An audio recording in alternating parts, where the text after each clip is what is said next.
What's going on, everyone, and welcome to Creators Corner, where we give you a glimpse behind the magical content. I'm Anthony, and today we have a very, very special guest, someone I've been talking to for a couple months via DM, and now we actually get to meet via internet. It is Breedlove from all ears. If you don't know who Breedlove is, he's a writer, he's a producer, he's a reporter, and he's a master of disguise, which we'll get into when we get into the games. Breedlove, how you doing, brother?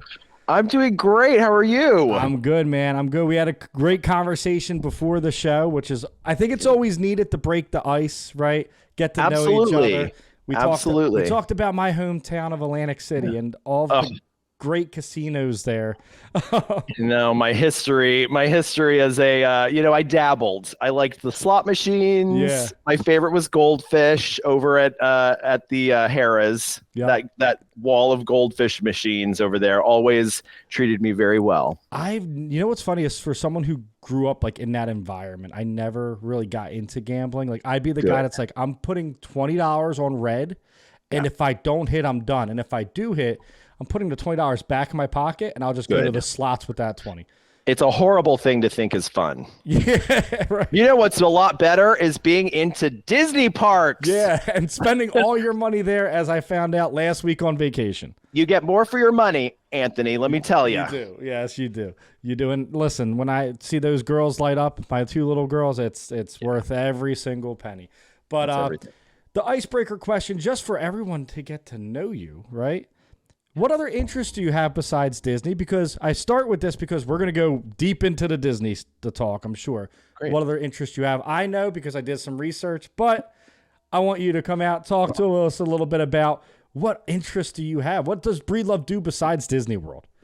Well, I'll work backwards from probably the next most obvious thing, which would be roller coasters. I was an annual pass holder to Great Adventure in Jackson, New Jersey, which is an amazing Six Flags park that had, up until I think very recently, the tallest roller coaster in the world, Kind Ka. I believe in Germany, I think they're beating it right now or just beat it. And also an amazing wooden roller coaster called El Toro, which is always confused me. It is often the number one roller coaster in the world, but that changes every year. They, whoever decides that, it can change based on how well a ride is maintained or how well a coaster, like if there's a new coaster that's amazing or whatever. So, so that's always been a passion of mine. And now I love going over to SeaWorld and riding Mako, which is just an incredible, beautiful roller coaster. Is that the surfboard one?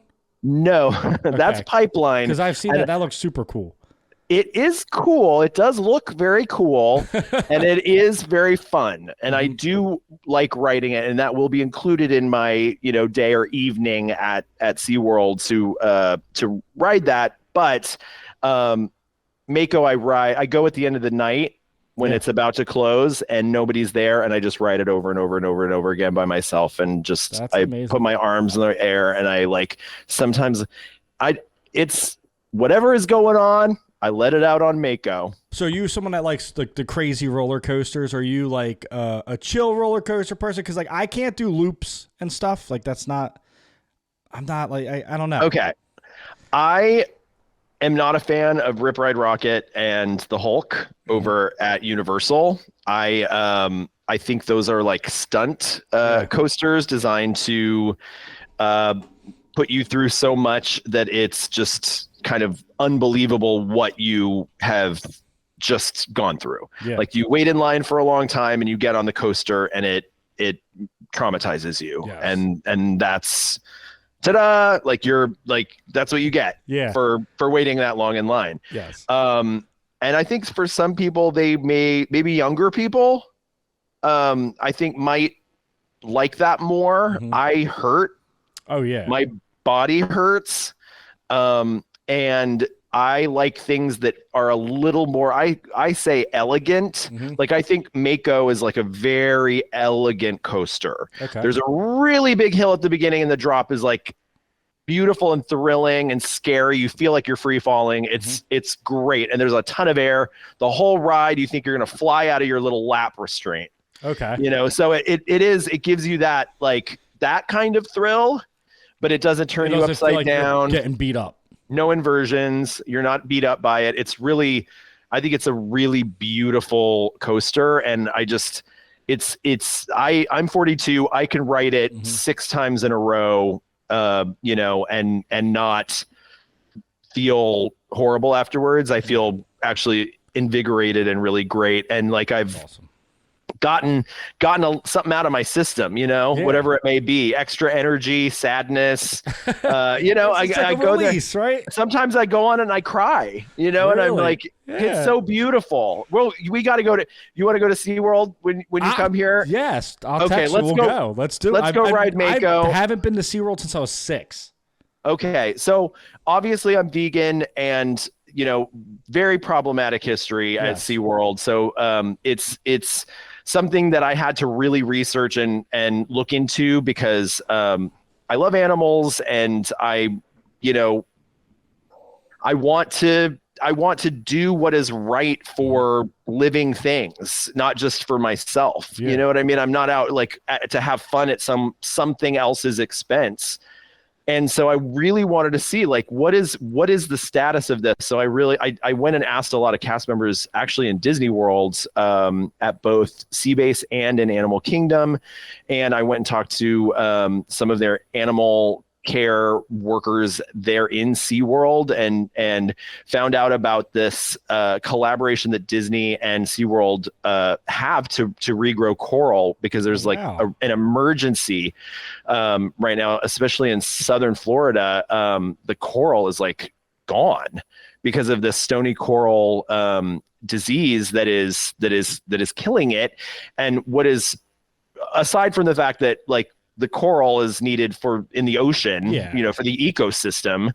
It's also the first line of defense against hurricanes on the shores, which is important for Florida. As we talked about before. This is the first step. This is the first step. Yeah. The joke that people say, oh, Florida's going to fall into the ocean someday. Well, this is the first step to that happening. And you have to think the incentive for Disney and SeaWorld to work together on something like this had to be pretty, you know, it had to be a strong issue, and one that could potentially, as it goes north, really affect us here, even in Central Florida. What I've learned is that SeaWorld knows what they did. You know, they have felt it in their pocketbook, and they have put their attention, you know, their focus now is on building a new roller coaster every year. So, you know, that's fun for me. And, you know, the emphasis is being taken off of the animal exhibits, which is important. That's very important. I would love for, you know, I don't go personally and patronize the animal exhibits. That's not what I go for. I'm there for the roller coasters and I'm there for this new era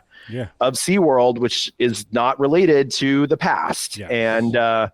And so I appreciate that what they're doing is taking the money from the ticket sales for, you know, the thrill rides, and they are using it to actually rescue and rehabilitate animals and release them, as opposed to, you know, catching them and bringing them in to put them on display. Exactly. Yeah, I agree with that totally. We actually just went to Universal, and I want to tell you, I just found my favorite roller coaster because I'm not a big roller coaster guy. Yeah, what is Hagrid's. it? Oh, yes, of course. I mean, like my wife didn't go. She stayed at home stayed at the resort with our youngest, and me and my 9-year-old went. She's like in love with Harry Potter, so I'm like, I'll go. Like, I don't even like roller coasters, but like, we watched All Ears, obviously, and Quincy and Emma were like, gotta do Hagrid's. They ranked it like in their top 3. So we're like, let's go do Hagrid's. We stood in line for 2.5 hours.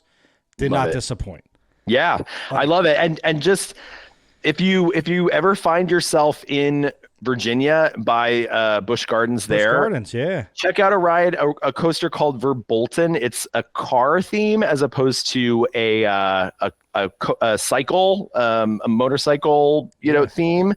So, but it's still a vehicle, and spoiler alert, it does have that drop and it does have those launches, and it was open before Hagrid's, but the company that made Hagrid's actually was the first to do a drop on a coaster. Yeah. So it's kind of this interesting evolution where people were riffing off each other, and it ended up, the result was Hagrid's. And that drop shocked me. I was not It's so awesome. You're not even But it thinking wasn't the about first drop that I've had. I rode Verbolten first. So it's just cool. It's cool to ride them all. It's cool to say Hagrid's is my favorite coaster, and you could go have this kind of alternative experience in Virginia, in Colonial Williamsburg. I have a funny story. My 8th grade trip, which feels like forever ago. My 8th grade trip, we went there, and I was petrified of roller coasters. Now, I grew up on the boardwalk, not the safest roller coasters, right? Right. So we go to Virginia, and they all bully me to get on. My best friend's like, come on, man, get on. And I'm like, I don't want to look like the chicken. I'll get on. So I go, how big is this roller coaster? I can't see anything. He goes, oh, no, it's the smallest one here. This dude took me on Apollo's Chariot. It's like a 210-foot drop. Well, also, the opening day story, right? No. Oh, my gosh. They hired Fabio to open it. So Fabio is like riding in the front seat for the maiden voyage, and he's got all these like beautiful ladies and, happy people all around him. And they're going to go out and have this inaugural, voyage. And he gets hit in the face by a live goose. No. Or duck. No way. Yeah. Look it up. Look up the news coverage. I had straight PTSD for roller coasters. I don't think I went on a roller coaster again until my daughter started going on them in Disney. And I'm like, well, dad's got to do what dad's got to do. Right. But that's right. PTSD would not go on roller coasters, man. Oh, well, you're getting back, right? Oh, I mean, yeah, you're back in the groove. Guardians. We just went on Tron for the first time last week. Good. Which was really cool. Exciting launch, too short, but we'll get into that stuff. Yeah, it's an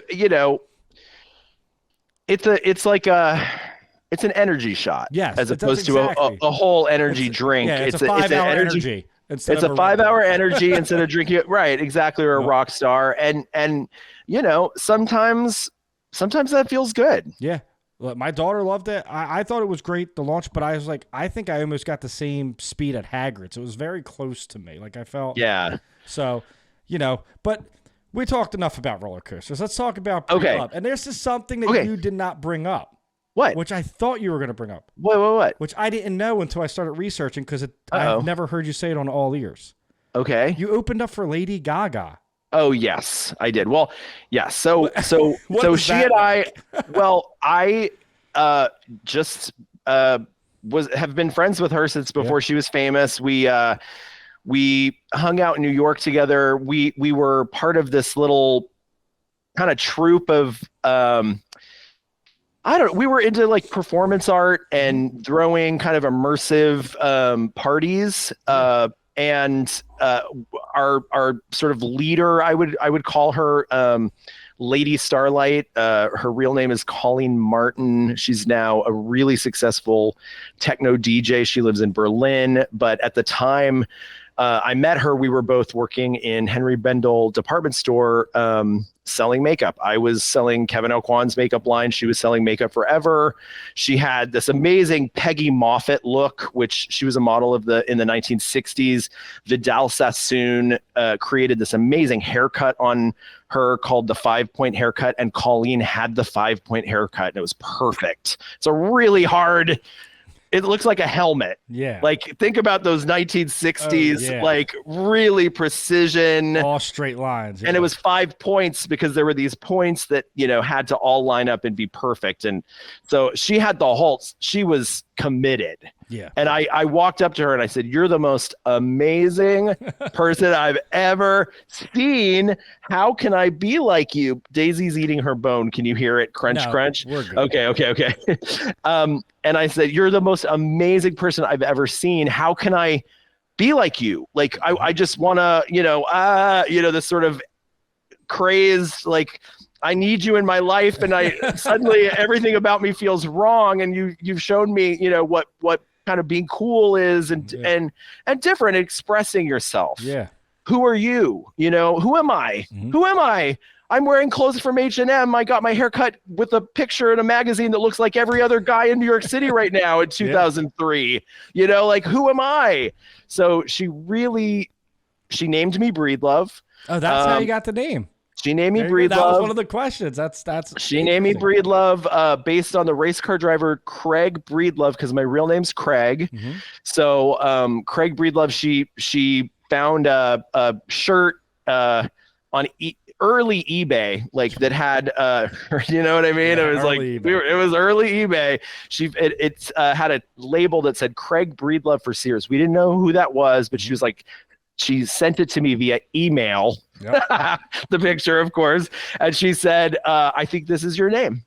That's awesome. Yeah, so she invited me out. I was 19. I couldn't get into bars yet. She got me into bars. I'm sorry. That's like I'm Don't probably do the part. that, kids. Don't do that. We all do it. Don't. All I did was I was there for the Entertainment. experience. Exactly. I was there for the experience and to see her perform at these parties, and she would. It was the most amazing physical acting that she would do. And I was studying acting at Marymount Manhattan College at the time. I was in school, so I was learning acting, and I was trying to figure out what the teachers are saying and trying to explain, and am I doing this right?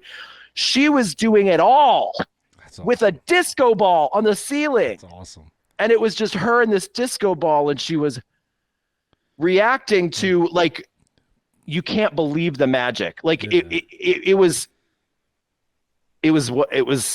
well, so it not only did it for me, but it also did it for Lady Gaga, who came to a party that we threw in Queens, in what's it called, the something city, Long Island City.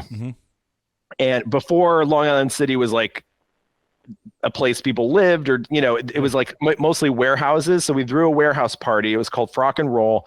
Our friend Veronica is a photographer, and she showed all her photographs, Veronica Ibarra, and Colleen was DJing. She was DJing vinyl, and our friend Anna Copacabana was performing, and I performed. And our friend Luke came and brought his new girlfriend, and she looked around and had the same thing happen to her. She was like, but it was, there were more of us by that time because Colleen had done her thing. Yeah. And so there was a whole crew, and then it was even more. It was like, oh no, like I have to have this. Like, how do I make this me? How do I do this to me? And she already had her name, Lady Gaga. So it was Lady Starlight had her name, Lady Gaga. There were ladies already. It was like a match made in heaven. Stephanie, Lady Gaga, was looking for a vinyl DJ she had, which is so cool. Like, all her tracks that she sang to, she had pressed onto vinyl. That is so cool. This is when no one came to our shows. Vinyl. And nobody came to our shows. There would be 5 people there, and she would be singing to vinyl of her own track. That's her those Rob Fusari, produced tracks, that those early versions of a lot of stuff that ended up on the Fame, and she opened for me. Wow. In those in bars. That's so cool. I know. That is so Trust cool. me. And you I look played back, you played the O2. Believe it. Oh yeah, I did 32 shows on that tour. The O2 in London is like one of the most historic venues in the world, and you got I got to do 32 shows in arenas all over Europe. That's amazing. That's amazing, and I'm excited because I'm a Joker fan, and today the new trailer dropped. Oh my gosh, it's amazing! She's gonna crush it, and I'm super excited. So. I loved that first movie, and when she signed on to do that sequel, I was like, this is all part, it's just everything's been like this like kind of like everything's always fit perfectly. Times have been hard and not always fun, but everything has always fit together perfectly. And I'm really happy. I'm really, really, really happy that this is the next step. And I think I don't want to jinx it, but there's a good record with those Joker movies and stuff. Yes. So the first one with Joaquin Phoenix was amazing and left you asking so many questions. Yeah. So one, I can't wait to get those questions answered. And then a musical, like what's funny is like I never really liked musicals like that, but I guess Disney movies are musicals. Then I saw The Greatest Showman, and it's like one of my favorite movies of all time. Like, well, that's good. Out of like, you know what I mean? Like a nice Pasek and Paul musical. yeah, They did great soundtrack. Every song gets me hyped. Well, Pasek and Paul wrote a musical called Dogfight with a great book writer named Peter Duchan that I also wrote a musical with called Stew for Silverton. And he's such an amazing talent, and he's got representation now on Broadway with Lempicka, and it's so great. But just an amazing world of artists working in that genre, and it's so great that that wasn't like a thing for a long time. Like the Chicago movie kind of relaunched this genre that was seen as like poison, like box office poison, and it's really amazing. I'm so grateful that it's back, because it's crazy to see like a superhero kind of DC take it on, right? Like that's it's like, great. Definitely thinking outside the box. How are we going to be different than Marvel? We're going to do a musical. I know, amazing, and get Lady Gaga, who's unbelievable. Right. I know. That's awesome. So we just touched on Broadway. Mm-hmm. So more background information I found is you did makeup for the show Wicket. Mm-hmm. So how awesome was that? And is this why you're so good at disguising yourself for hide and seek? I definitely have. I definitely have some things. I don't know if I haven't used any makeup yet. Yeah. I was able to. Yeah, I have the hair. I have some good, lace front wigs that were in, some older Broadway shows. I have the wig that I wore in Hollywood Studios. The ponytail was from a production of Man of La Mancha. I think it was on Broadway that one in was the best 2000 one. or nobody would 90s. recognize you. No, like the one in Magic Kingdom, everybody recognized you. Yes, I know. Like I know. Usual. Well, somehow the blue one, everybody recognized me. It was I was like, the Hollywood really? Studios one was like top notch. Like, yeah, that first time in Hollywood Studios, that was that people were like talking to me, kind of like, oh, I like your shirt, talking me up, kind of like relating to that character, and I was happy you channeled it, didn't you? Went oh, right totally. I was happy to be that person, because that is part of who I am. I mean, I used to have long hair that kind of looked like that, so it felt it. I knew what it was like to be that guy. Yeah. It's just so awesome too. So how was working on Wicket? It was amazing. When I got that job, I was still in my 20s. I started as a swing, they call it, on the tour, and that means that you cover vacations. Joe DeLude is the designer of the makeup for Wicked, and he was running the track, as they say. He was doing the job on tour, and so my very, very, very best friend, my she's like my sister, she's like my family more, she's like my really truly, like, I feel like she's my sister, Annalie Ashford. She's a great actress that's doing a series with Randy Quaid right now that's going to be on Paramount Plus soon. I don't know what it's called, but it's by the creators of The Good Wife, and so that's really exciting. Did I say Randy Quaid? I think so. Dennis Quaid. I was gonna Is Rand? I think Randy that Quaid. I think so. Dennis Quaid, Great Balls of Fire, Jerry Lee Lewis. She's doing a show with Jerry Lee Lewis. Sorry, sometimes I have to fact check myself a lot in videos. Always There's a lot of things. I say about 75% more things that are off the wall than ever end up on actual YouTube.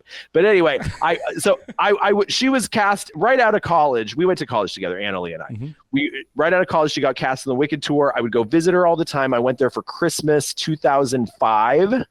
And we sat next to Joe DeLude, makeup designer, and we talked, and he was like, why don't you come learn the track, and when I go on vacation to do other stuff, you can cover my vacations. And I was like, oh my gosh, I would love to.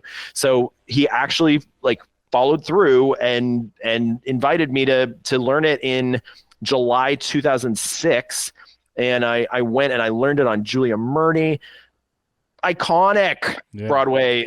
I mean, just so Wild Party, like just amazing, and incredible Elphaba, like so well known for playing that role on tour and on Broadway. I learned it on her. She was so wonderful, loving, and I ended up being a swing for a few years, and then in like 3 years, in 2009, I got the job as the makeup supervisor full time on Broadway. That's awesome. How long were you there? 20 years? I was there for. I lived in New York for 20. I was there. I was the supervisor on Broadway for 12. 12 years. Wow. Do you miss it? No. We had this conversation off air a little bit. I live in Disney World. Exactly. About finding your passion and burning out of certain stuff that you thought, I loved it. Yeah. I loved it. It was a great job. It opened so many doors for me. I mean, it really, kind of connected me to my job here at All Ears. It was everything's connected. Yeah. So I don't think I would be here if I hadn't been there. And it's amazing the way it all worked out. But no, I during the pandemic, Broadway shut down, as everybody knows, and we were the first thing to shut down. Like literally, we came and had a meeting, and I was walking home, and the Radio City Music Hall was full of people. Like we canceled, and Radio City Music Hall was still doing something. I walked by and went, really? I couldn't have got one more paycheck? Yeah. Oh, yeah. One more night if you're going to do, but no, Broadway was the first. Yeah. That was like the big statement kind of that happened. I remember that because like Broadway shut down and then it started trickling to like sports. And then, and then the world shut down, right? But it was just such a wild time. And you were still in New York at that time. Yeah, so I was. New York was, New Jersey, New York, and Philly were kind of the states that were getting crushed by COVID-19 too. Yeah. Scary time. And I locked in my apartment and, I did all everything they said. I watched the TV and people were going out, and I was like, not, I stayed in and, I said, if this is being taken this seriously by my job, then I am going to at least take it seriously and just, do your due diligence, do the research.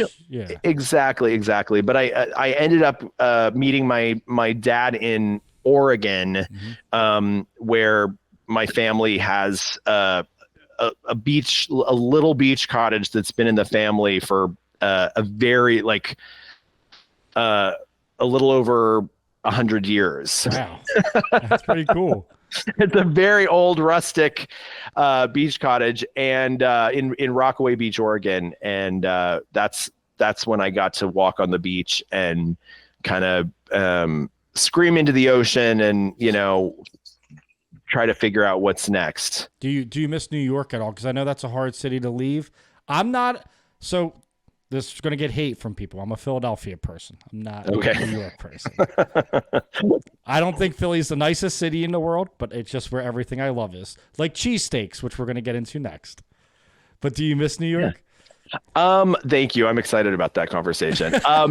New York is, New York. No. So I'm going to say no. Mm-hmm. I don't miss it in the sense that I don't have any urge to move back there. I go back when someone's doing something great. Anna Lee did Sweeney Todd with Josh Groban on Broadway. I went opening night, and I love New York on a night like that. I mean, it's like, where else are you going to do that? The bright lights, right? The bright lights, and it was everything that I would dream it to be.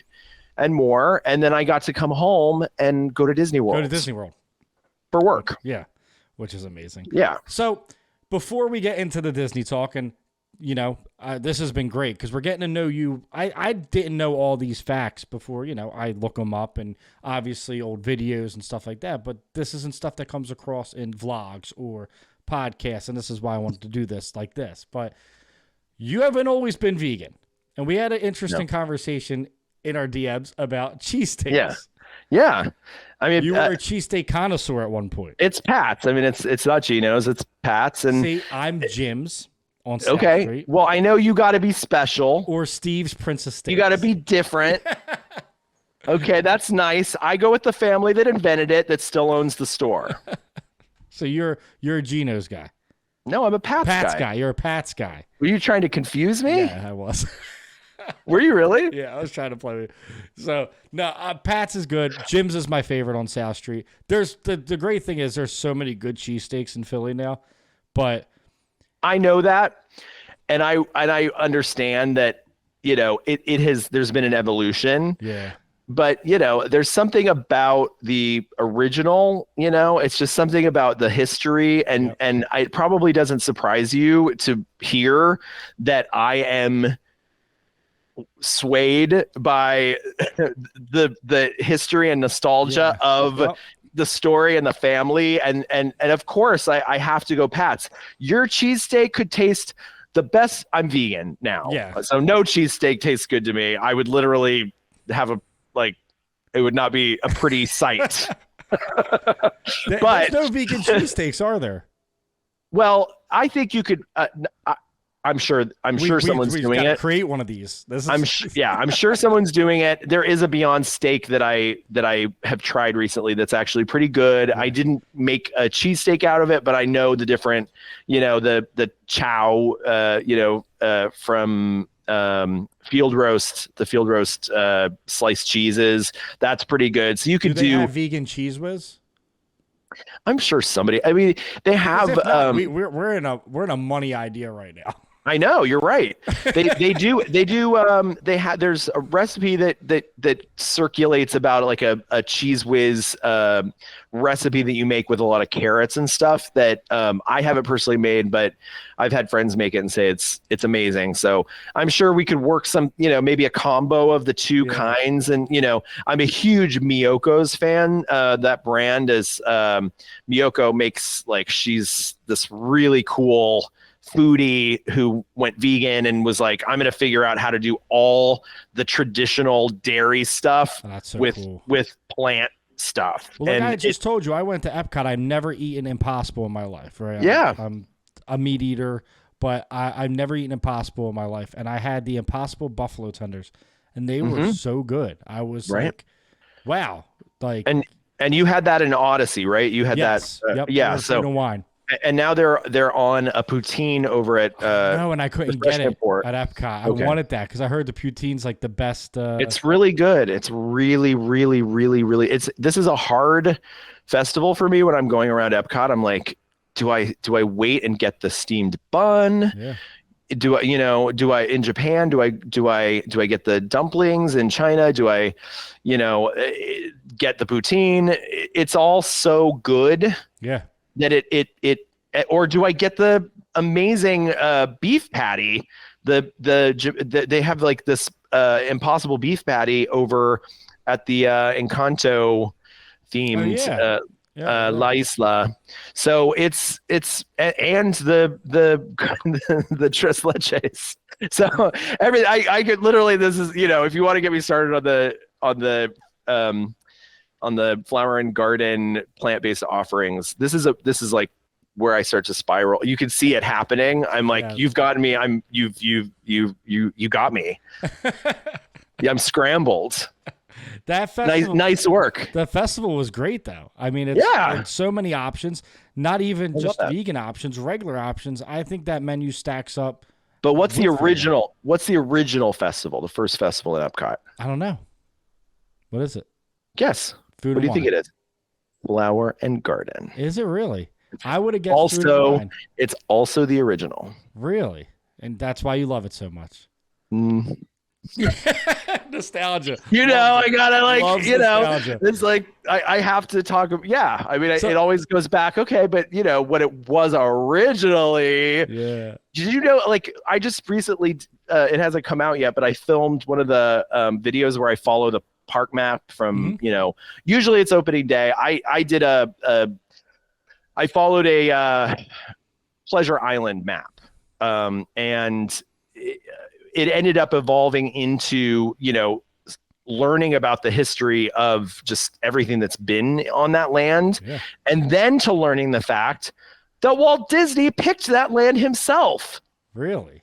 Walked that land and said, I want to buy that. His bankers said, no, don't buy that. This is focus on this.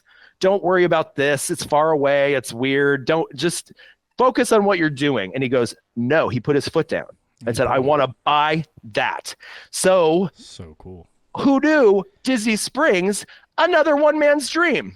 I never. He was the only one. Yeah. He was the only one. If you told me that only one that wanted Walk Disney Springs, I wouldn't have ever picked it. Now, it started with the development started with Marketplace. Mm-hmm. So it's those buildings have been there since 1975. And that's a really cool history. The Village Shopping I'm District. excited to see this video. Yeah, I mean, we'll see if it ever comes out. I don't know. Sometimes I submit this footage and I go, I think I made a video, but I can't be sure. Oh, that's the most fun part about editing vlogs. And yeah, because I edit ours when we do them, and it's like, I don't even know what footage I got, and then I'm like, oh, this is actually good, or like, what was I filming here? Like, what? Right? I thought it was good at the time, and I'm like, what is this? It's up to the it's like whatever was going on that day. Yeah, exactly. So did I have too much caffeine? Not enough. That's the big thing. Always need caffeine if it's a filming day. Yeah. Let's go back to nostalgia. You like going back in the past. When did you first fall in love with Disney? It started with Disneyland. It started, honestly, one of my earliest core memories that I think I figured out with my parents. It was I probably was 5 or maybe 4. And we went to Disneyland and the memory that I have, the first memory I have is of the Shootin' Arcade or the Shootin' Gallery. It's been called, different things through the years and different in Disneyland. And it was my dad shooting the targets and making things happen. And in my mind, it was almost like claymation. Yeah. So it was so fluid and everything, my young brain, my imagination filled in everything. And it was the most astounding thing. And I just stood there and looked up and watched my dad interact and make this stuff happen. And for some reason, that was the thing forever. Yeah. That's awesome. Isn't that weird? That's cool. But then other really important moments, seeing One Man's Dream, the show that was in Disneyland for like 5 months, I think, and then ended up running in Tokyo Disneyland for like many years. I think it only just recently a version of it there was like a second version of it that had opened, and then now I think finally there's everything. It's all closed. But One Man's Dream was this amazing show where this whole set was black and white, and before your eyes, everything flipped, and even Mickey and Minnie went from being in black and white to in color in front of you. Like it was, the magic. It was magic. It was magic. It wasn't a screen. Yep. It was practical sets, costumes, props, and just people entertainment, being like amazing. Yeah, that's the purest form of entertainment. Live people in front of you, no screens, no 3D effects, no. And growing up, there was no internet, for basically for forever. Like I had to go for so long before I could start Googling things. Yes, you know what I mean? I mean, being my age, 42, like even when the internet was available, you still couldn't find anything. No, I just AIM chat it with everybody. Yeah, it wasn't like you got on the instant messenger. Right. You didn't have exactly. You talked to people, you looked up something, and that was the one time you looked at that website for the rest of your life. 10 minutes to find it. 10 minutes to load. It didn't have really anything on it. It was like a kind of interesting picture. And then you're like, okay, I'm done. Yeah. So I had to wait a long time to research all of these different things. And still to this day, I'm thinking, oh my gosh, what was that thing?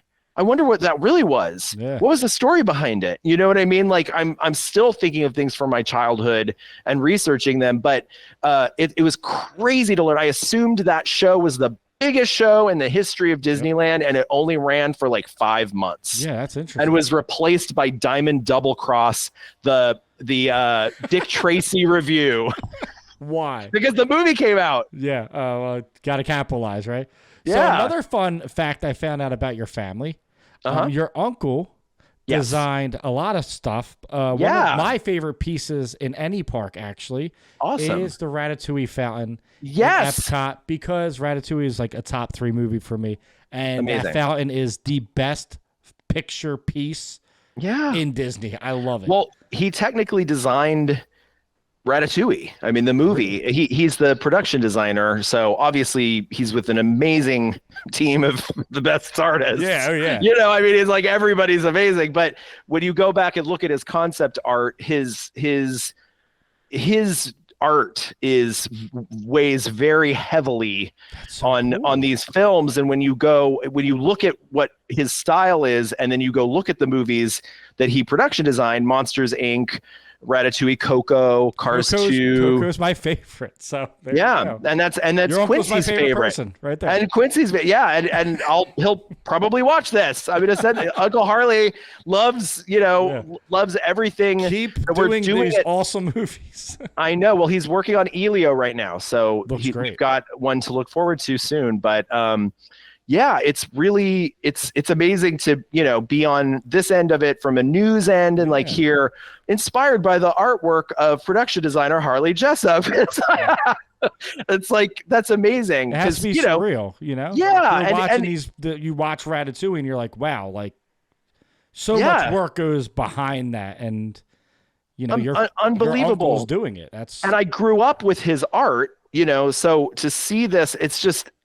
I mean, his handwriting is replicated like during Food and Wine, like his scribbly and beautiful. Like, go do a little dive, and look up how he writes, and the squiggly. The Imagineers call it crookedology. Mm-hmm. The fact that they had, especially for Disneyland Paris, the Ratatouille ride, the original that opened in 2014. That one was very, this one. The pandemic, and it got a little wasn't fully realized.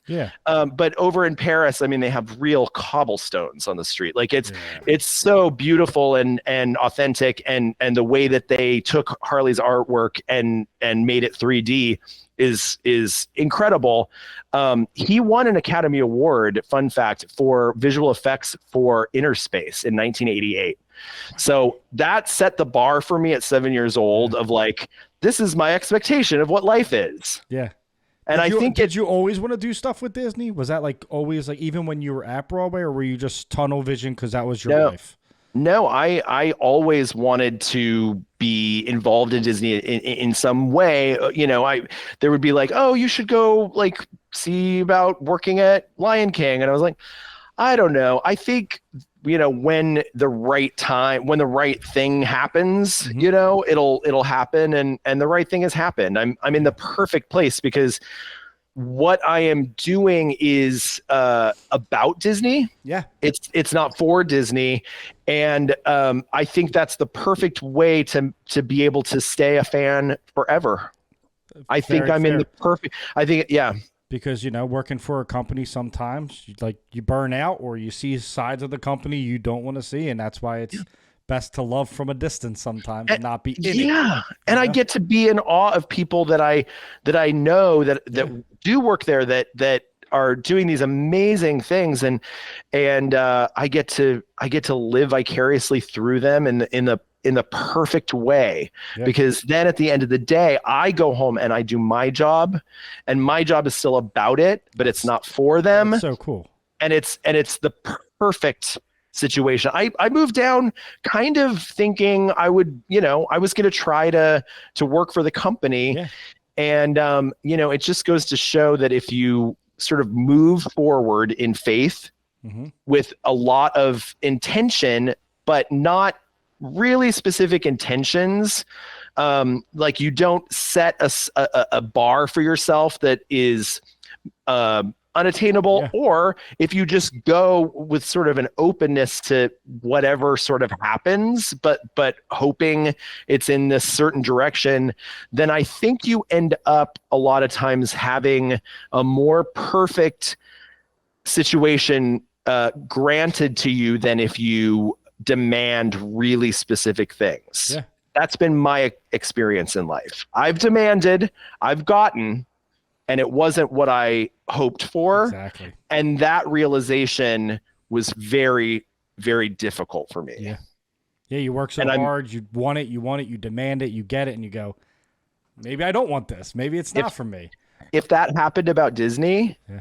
I don't have a lot of, fandom left. I don't have a lot of things that I'm enthusiastic about left. So I'm really grateful for the way this has worked out. So you're walking on the beach, COVID. Let's go back. Nostalgia, right? Yes. You're walking on the beach, COVID, Broadway shut down, right? Yeah.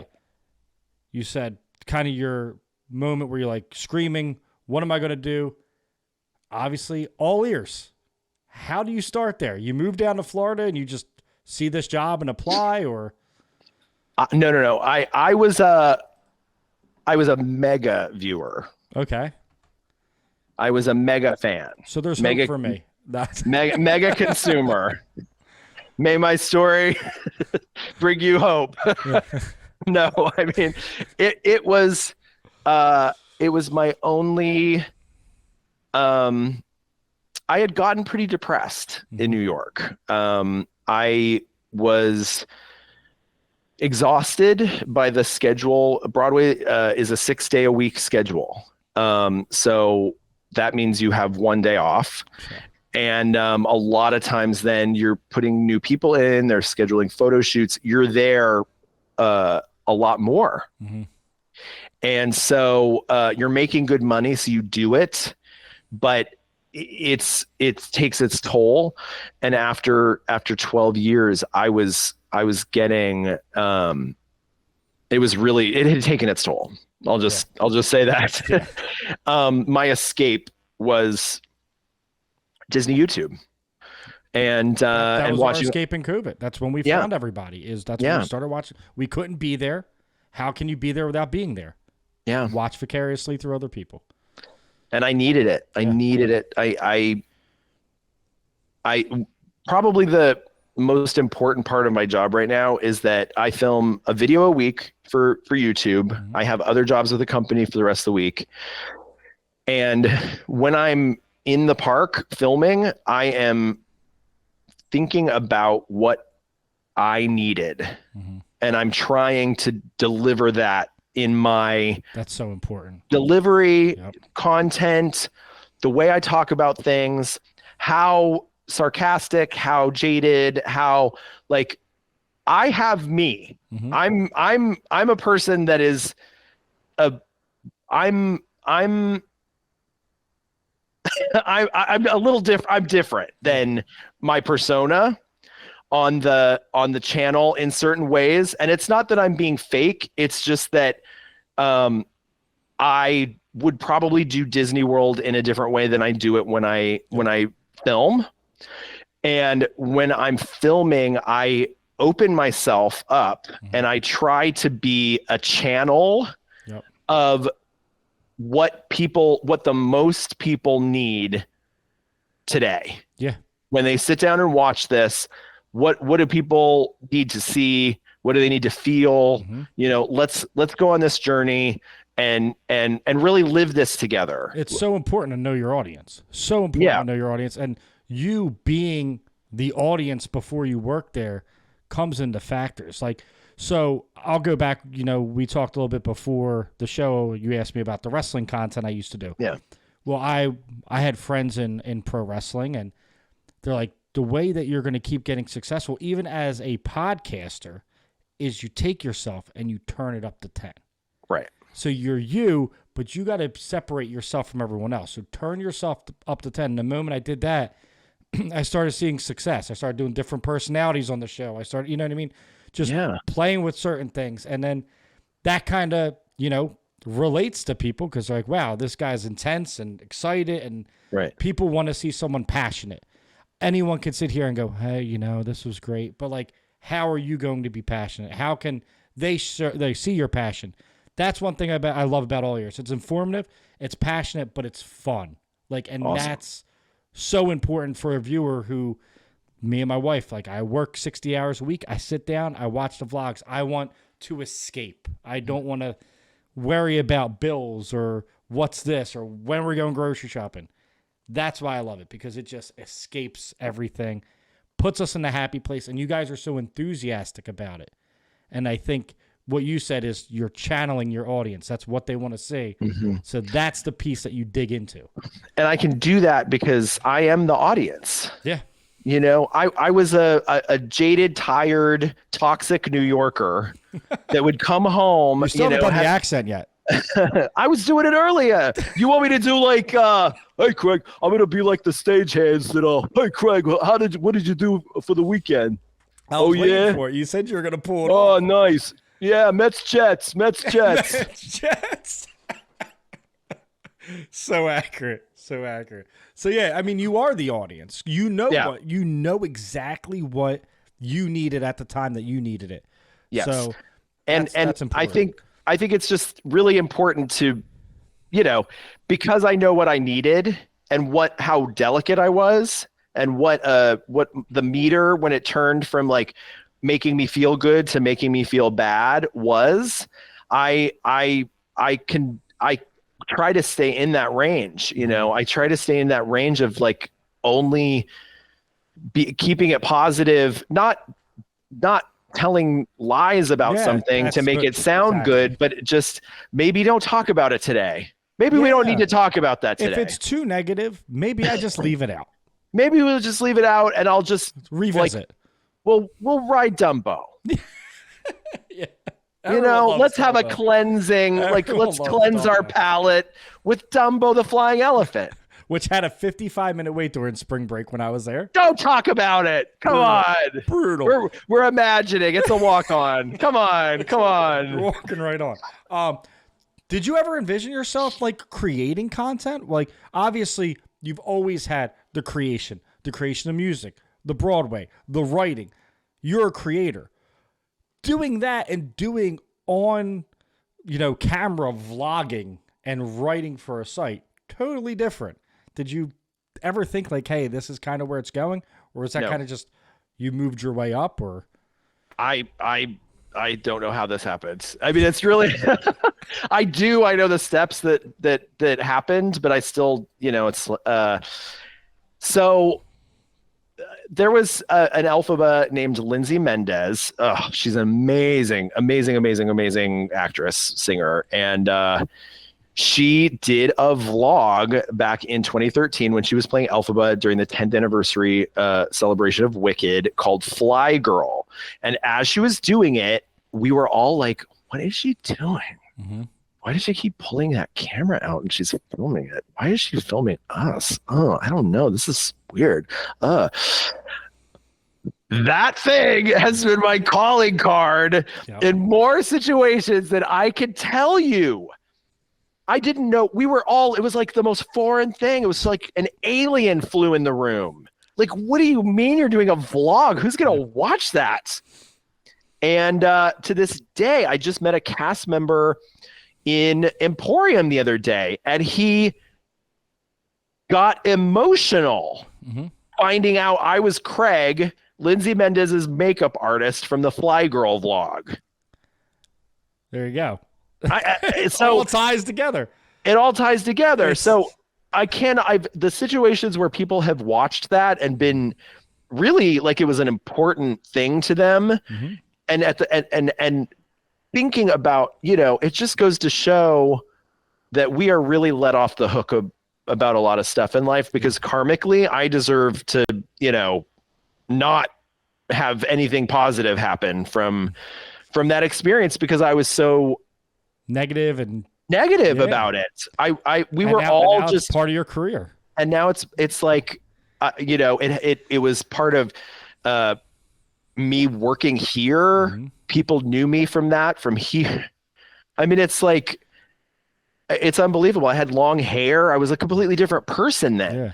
But it was so early in that sort of thing, especially access backstage on Broadway, that so in that sense, I tell you, I am a person who did not know about this, thought it was weird, felt very uncomfortable about the experience happening while I was present. Yeah. And now it's my job. Yes.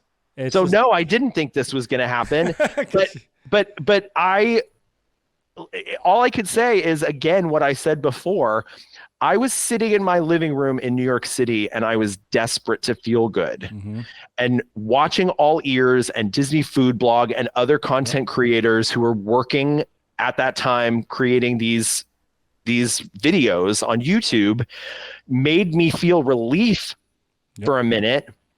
And somehow I stepped through my TV and I'm here now. Became it. Yeah. And I don't know how.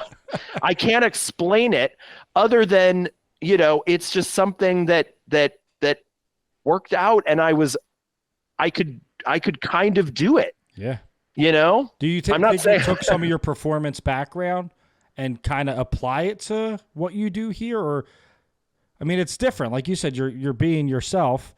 But when you're performing, I mean, I guess you're yourself too, but like it's a different kind of vibe, right? It's a different vibe. I think if I was applying too much of my performing, that I would be playing a character. Yes. And even though I don't feel like I think that if I put myself on camera as myself with my body hurting, my body hurts all the time. Yep. Although I did go to the Good Feet store and my plantar fasciitis is cured, but the insoles were very expensive. I'm going to tell you, but they did work for me. This is going to sound like a cheap ad. I swear we're not sponsored by anyone. No. On Clouds, I bought them. Amazing. I just did a week in Disney. My feet did not hurt. Oh, that's cool. One time.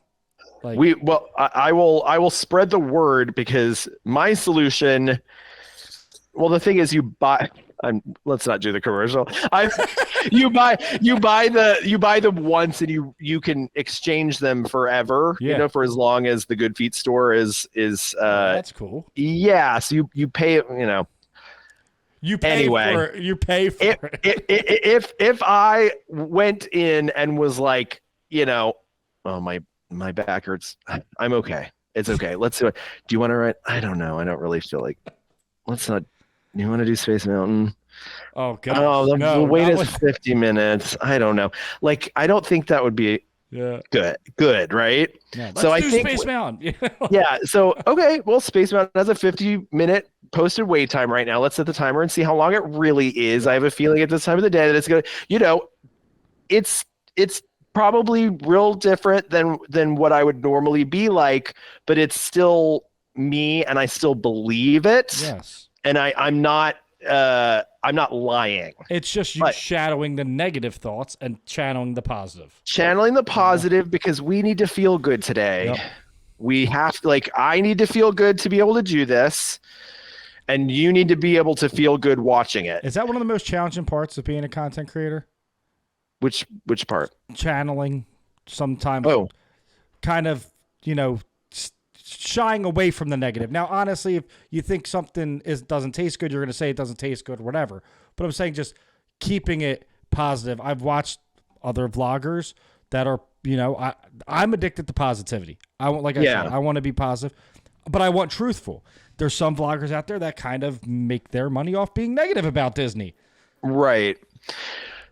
I mean, I think we've had different life experiences, I think people, there are people that respond to that kind of content, and they've had a different life experience than me, or, the way their brain metabolizes sort of information is different, or whatever it is. But I couldn't do that on camera. I don't think I could put that.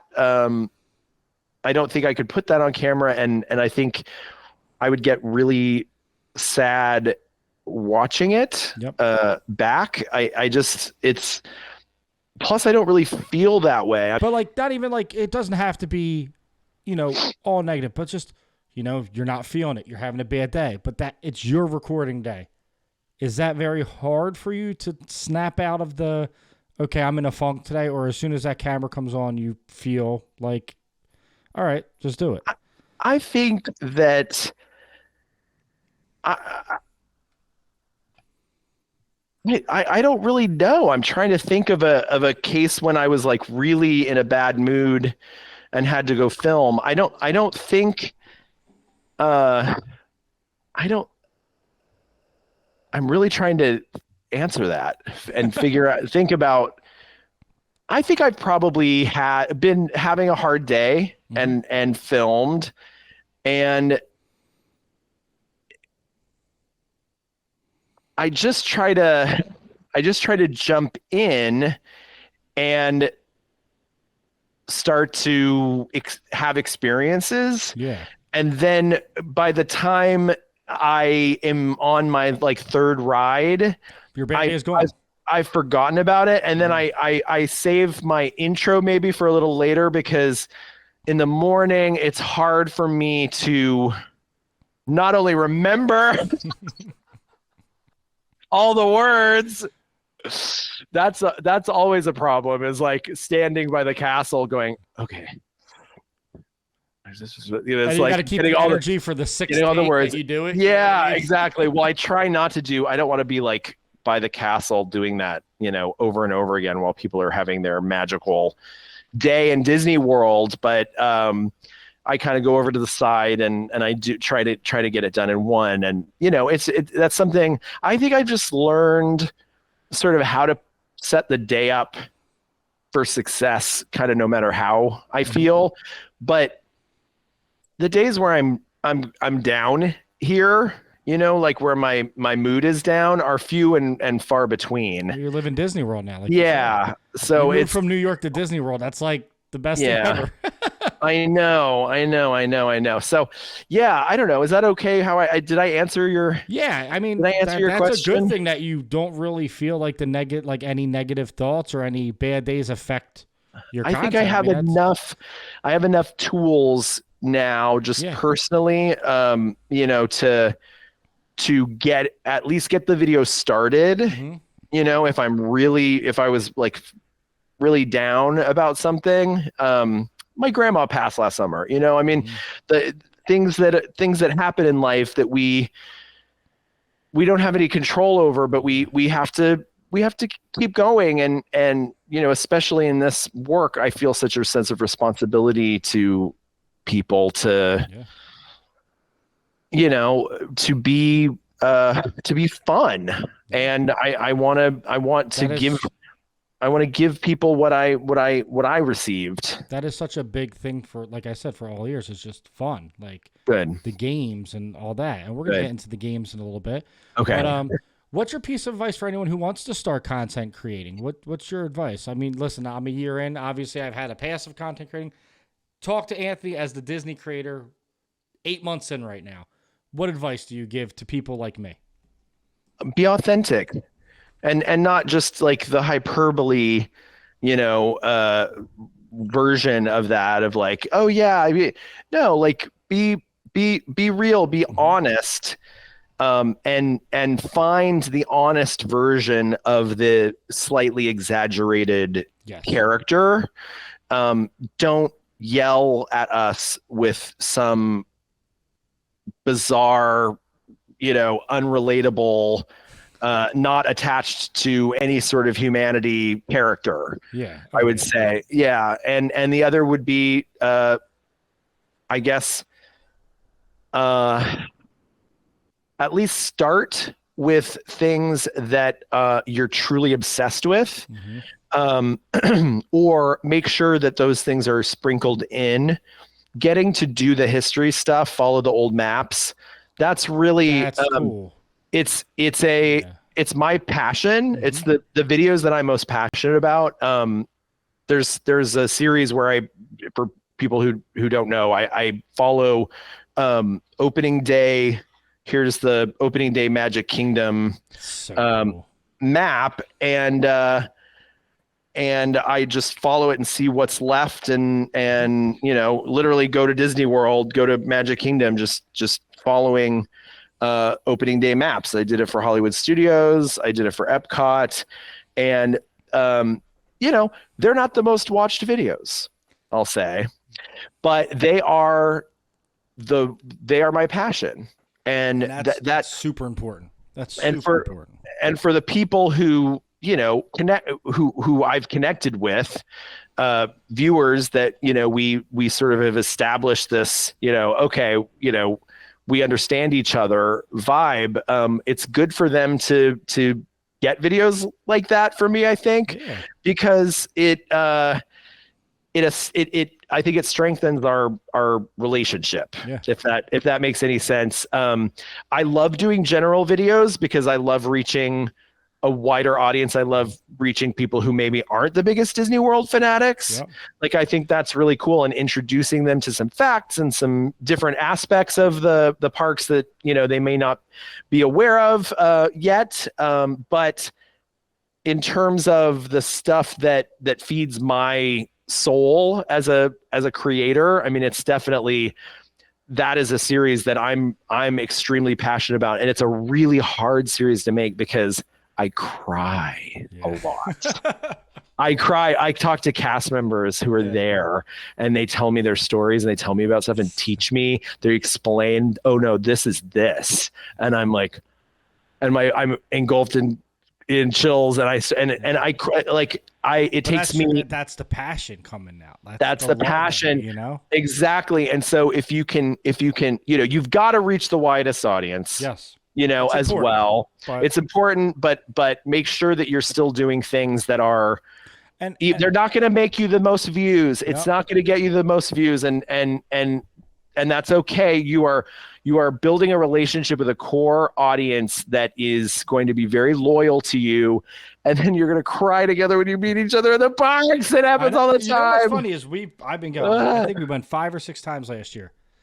I have only seen one All Ears member, and it was actually last week, and he was across where the buses came, so I couldn't even go introduce myself, and it was Sage. Yeah. He was going to film at the Contemporary, which I think. Can you believe how tall?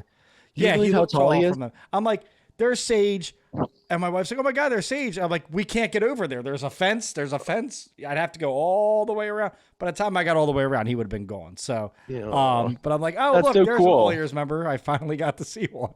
Sage is an icon. Like, he's a Disney entertainment royalty. Yeah. Because both his parents were performers. His mom played. I didn't know his parents were. Yeah, his mom played Esmeralda in the Hollywood Studios Hunchback show. That's awesome. So it's in his blood too. It's in his blood. So I can't believe I get to be on a YouTube channel with him. It's crazy. We're talking about the roster right now. Yeah. I absolutely love what you guys are doing. I love every single one of you. I think the content you make is great. There was a big roster change. Okay. A big one. Yes. Someone who was one of the lead characters left.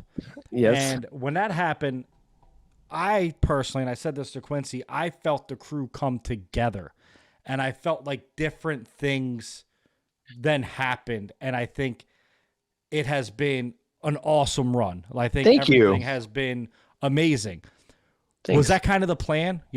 One of the person on camera, probably the most, leaves. Now everyone has to step up. Was that? Yeah, I mean, it's just, that's what would happen. Yeah. In any company, any job. Yeah, I mean, everybody rose to the occasion. Just truly, Quincy, Quincy was always somebody that I, loved working with and admired, but the way that she stepped up was she didn't flinch. She was just and Quincy was funny. I told her she was like the person that, like, my wife and I were like, that's our girl, Quincy. So when she started getting more videos, I was like, Quincy's. I know. And that's super important for the brand. And you bring in like Emma and Fry and like all these different personalities that just mesh so well together. Yeah. And that's hard to do, right? I Because know. it's easy for me and my wife to make content together. It's my wife. I know Right. her. I know everything about her. She knows everything about Yeah. me. We know each other's personalities, each other's hot buttons. You guys are bringing a collective group of strangers together. Yeah. And creating a family. It's been unbelievable to see. Well, it's been unbelievable to experience.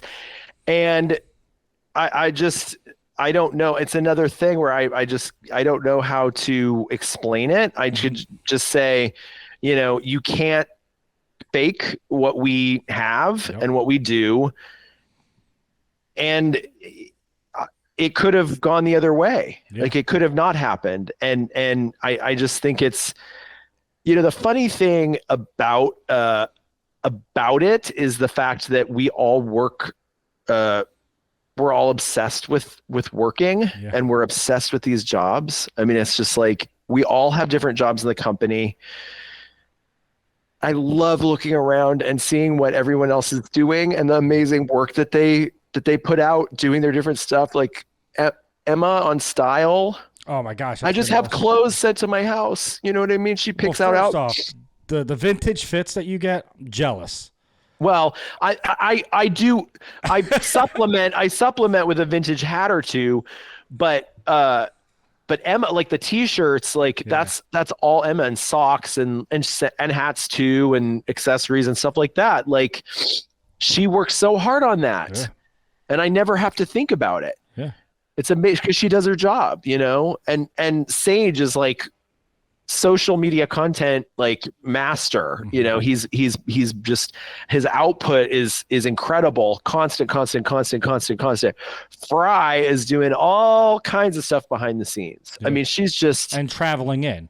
You would be blown away if you saw like the work that she does. She's such an incredible writer and such a great human. And Quincy keeps it all running. The quarterback. Quincy schedules everything. Quincy makes sure we know what everything is. She assigns me video concepts. I have input, but I'll say something to her. I'll forget that I even said it, and 2 weeks later it's on a schedule.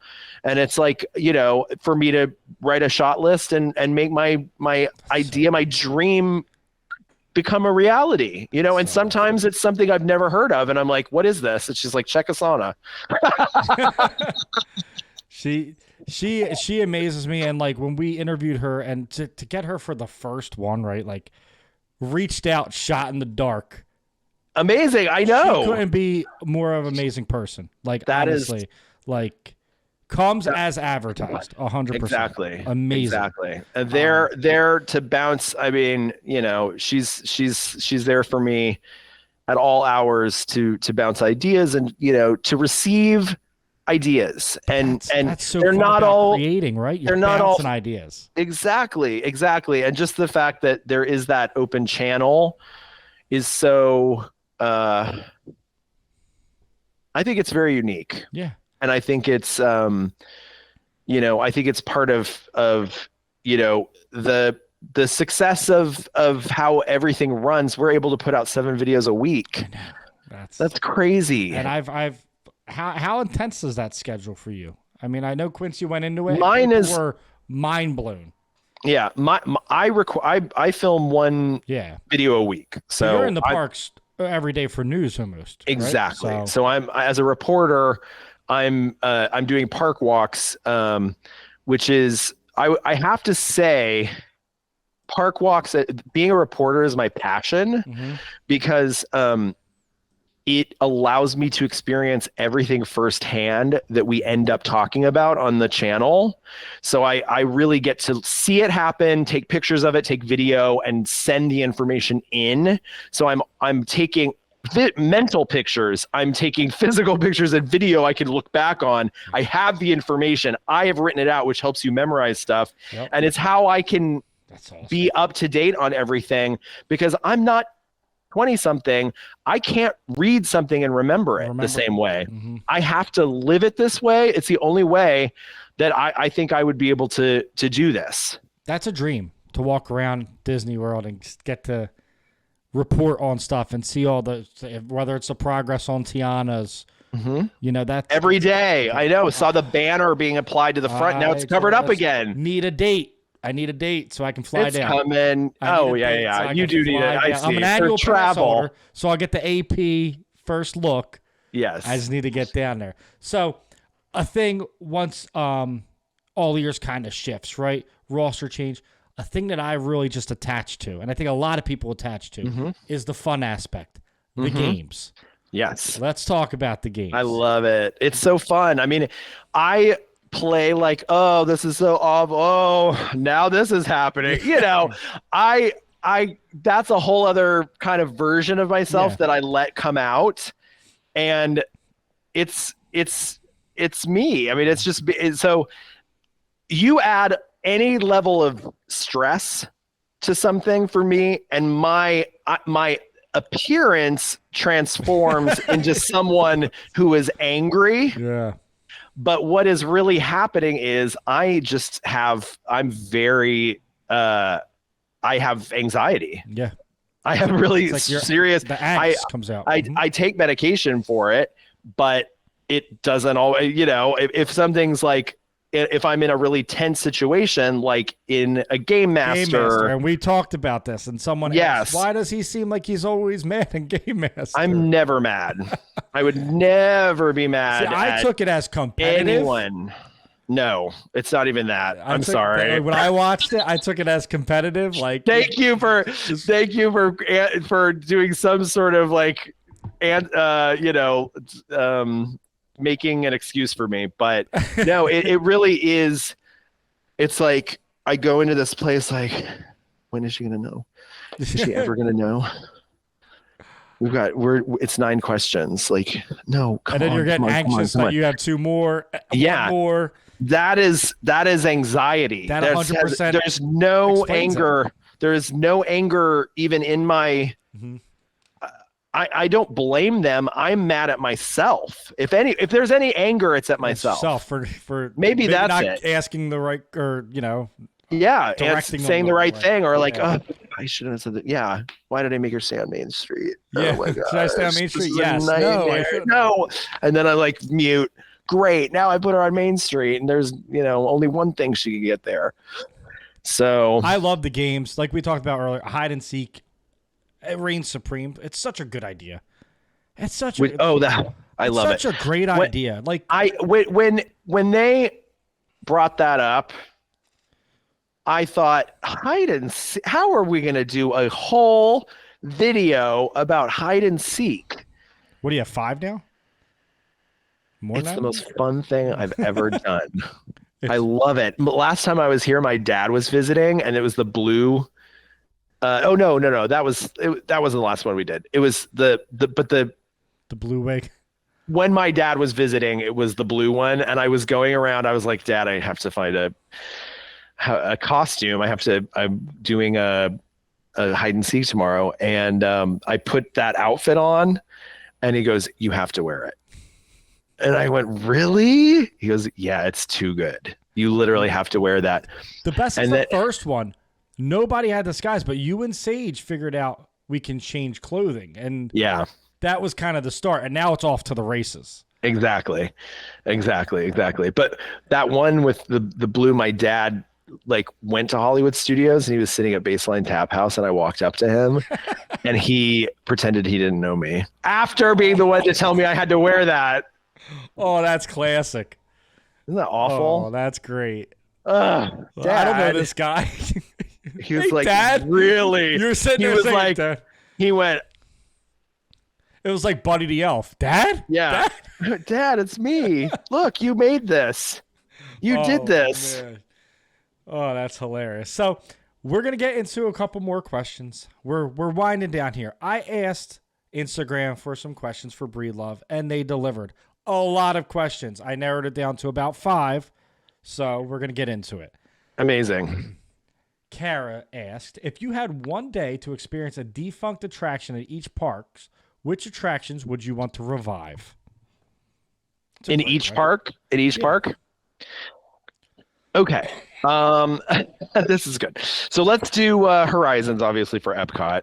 Mhm. When you take a look beyond, horizons Listen. are shining and new. I get to see this for free. People in 32 different places had to pay to hear you sing, and I get it for free. So this is amazing. It's true. This is amazing.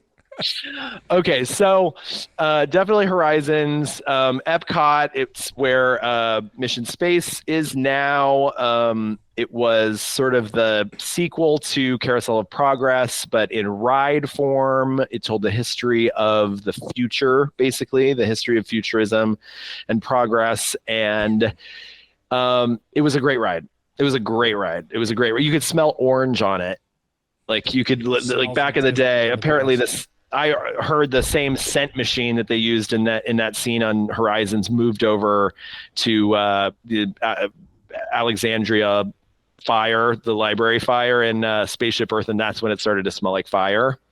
So that it hadn't before. So we could thank also Horizons for giving of itself, giving its life so that a Spaceship Earth could smell like burning.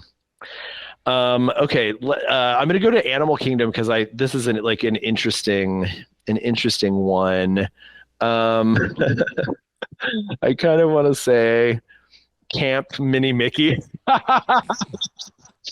No, nobody wanted. I mean, honestly, there was a show over there at Colors of the Wind, or oh no, I know what it is. It's where Rafiki's Planet watches. There used to be a sound effects show narrated by Grandma Willow, and I loved it. You had really good headphones that you would put on. You would sit in this little kind of studio booth, like a recording, it was like a soundproof booth, basically, that you would go in, and you'd put on these headphones, and you'd sit there, and Grandma Willow would tell you, now, would you hear the sound of the little grasshoppers, and you would hear the animals, like the bugs and the animals making little noises in your ears, and it was like freaky. And apparently it went away because it got struck by lightning and all the computers were fried and they hadn't backed them up, and they were still running iCloud. No, they were running on Windows 98 still, and it was like the 2010s. Oh man! You need to know you could still see them back there, because when you go to the animation experience, back behind, like where you first walk in, if you look to your right, there are all the little doors where the booths were, and they're all still sitting there. Really? Waiting to whisper in your ear. Waiting to whisper in your ear with Windows 98. Yep. With Windows 98 and some like really state-of-the-art Bose headphones from 98 too. Probably better than today's headphones, honestly. Might be. They might be, because they probably have some like unobtainium or something like in them. There's some sort of like resource that is something unavailable. Horribly wrong for our ears, but makes everything sound better. Yeah, it sounded like I could hear the leg on the ant. Okay. Magic Kingdom, something that's gone that I wish was still there. I mean, the Gray Castle. The Gray Castle, that's a good one. I don't mind it. I like the color of the castle. I think it's pretty. I mean, I've gotten used to it. It's, it was jarring at first. It was really upsetting. It was like Band-Aid. Yeah. Or like Malibu Barbie pink. Yeah. It was like that kind of, but I'm trying to think. I mean, it would be really fun. It would be really fun to see the Mickey Mouse Revue, which was where Mickey's PhilharMagic is now. It was an animatronic show that actually the Three Caballeros animatronics that are in Grand Fiesta Tour are from. So I'm going to say the Mickey Mouse Revue. I'm probably forgetting something else that I might be more passionate about, that I would express, that I've expressed love for. I don't know. It would be kind of funny to say the Enchanted Tiki Room under new management, because I did really like that.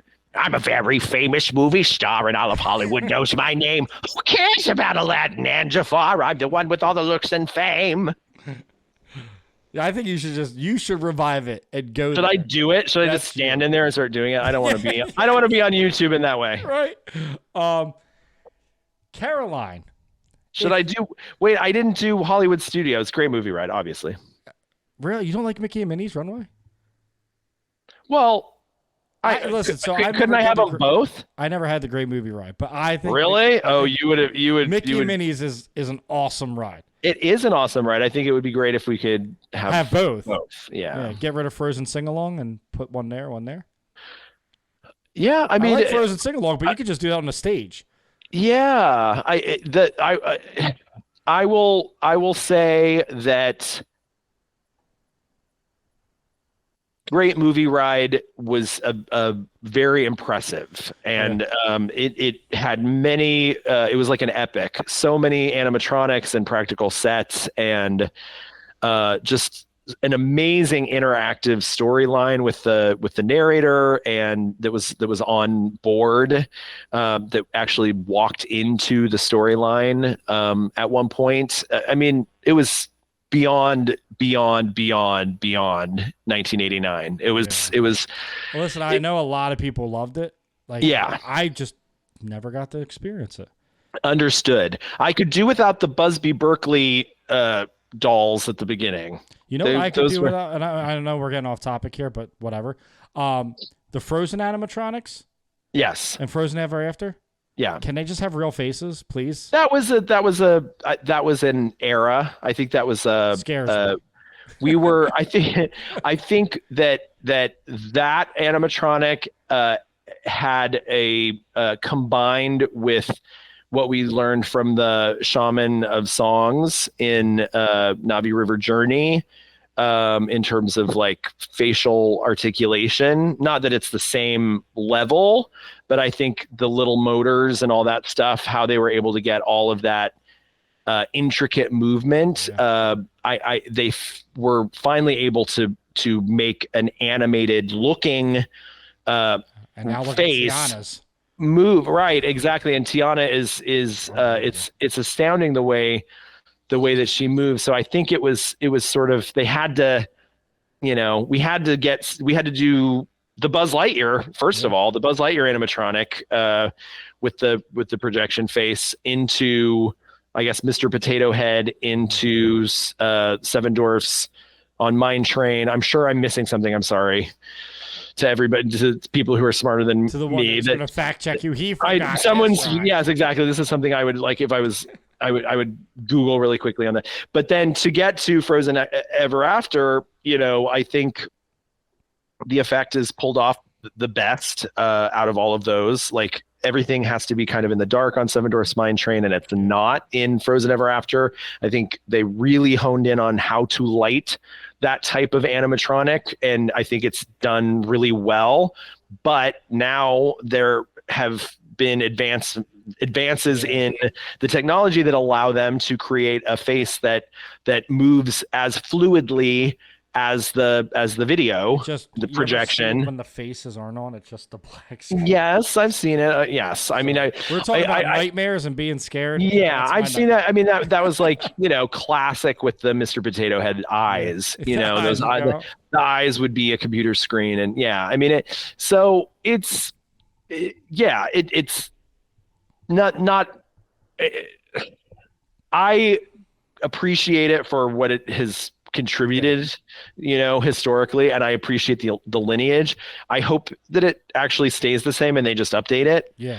The projectors will get smaller and brighter, and more lighting, better definition, and the lighting around it will evolve, and they'll keep working. There was an era where they were shading with dark, almost black right here, and it was creating a mask effect that was not good, and that's been fixed.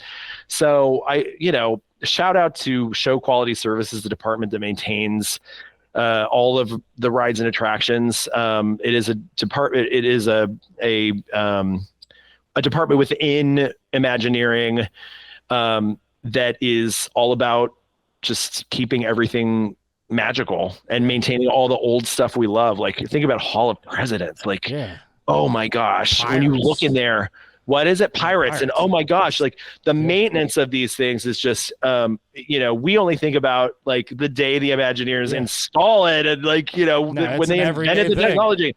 Yeah. SQS, Show Quality Services, the unsung heroes of Disney Imagineering and of all Disney parks. And they're the ones responsible also for applying an overlay to a ride. So they installed, they were in charge of Frozen, even though it seems like a completely. I love the Olaf and Yeah. Sven is but the ending ones, I just don't know. I don't know if I just now I look for it, but before I didn't. You know what I mean? It's like that magic was taken away because I saw it, and now I'm like, you look for it now, kind of.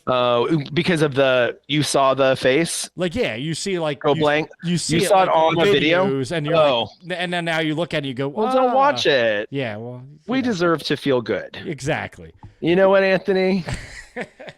Here's something that might make you feel good. Caroline said if you only got to choose one Disney vegan dish to eat for an entire week, what dish would it be and why? Okay.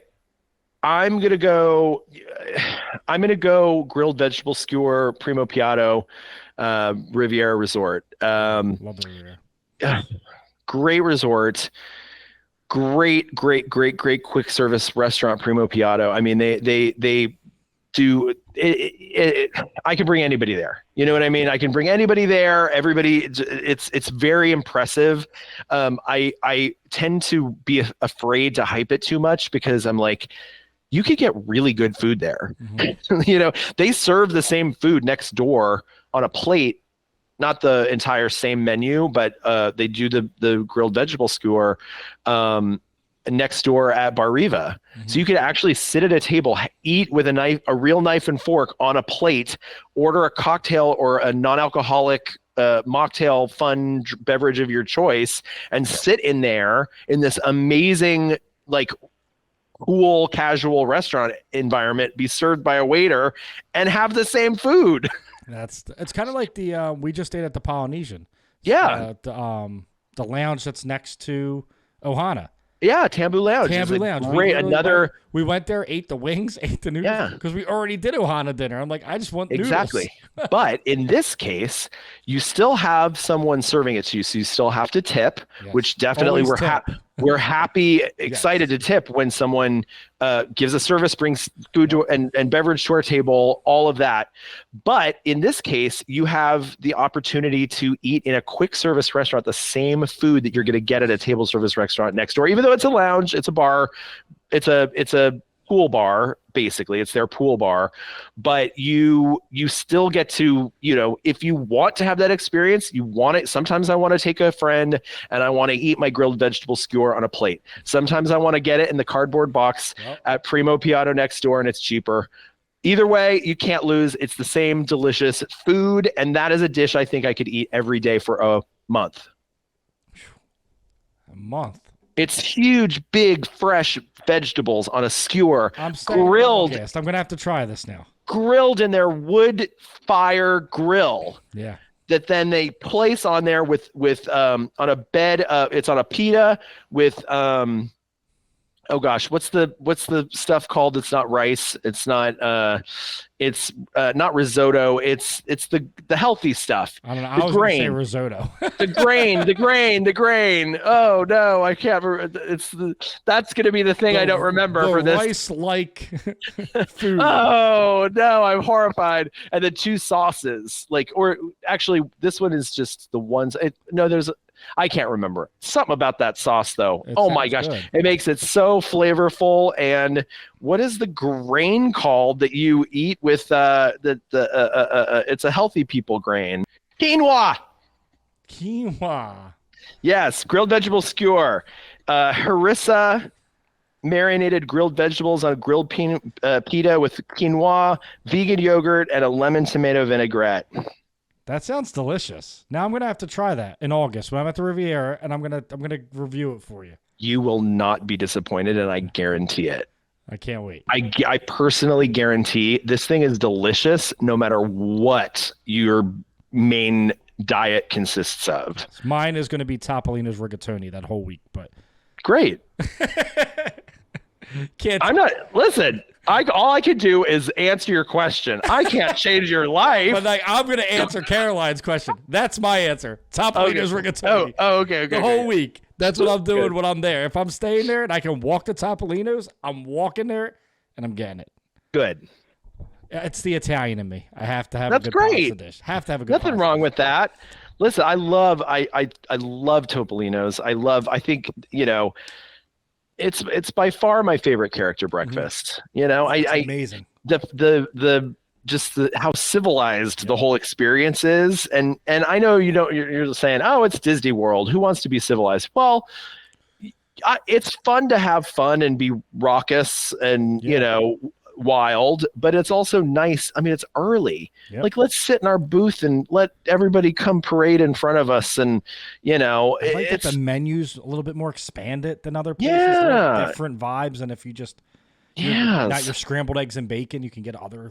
Oh my gosh. Yes. It is.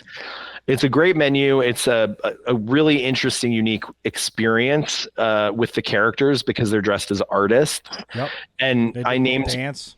Yeah, and I named my dog Daisy after Daisy Duck, and Daisy is a dancer. She's like a ballerina and has a really cool outfit. And Minnie is a poet, and Mickey is a painter. He's a painter, and Donald is a sculptor, and they're just it's nice. Yeah, and like you said, it's civilized. It's civilized, and they're fancy.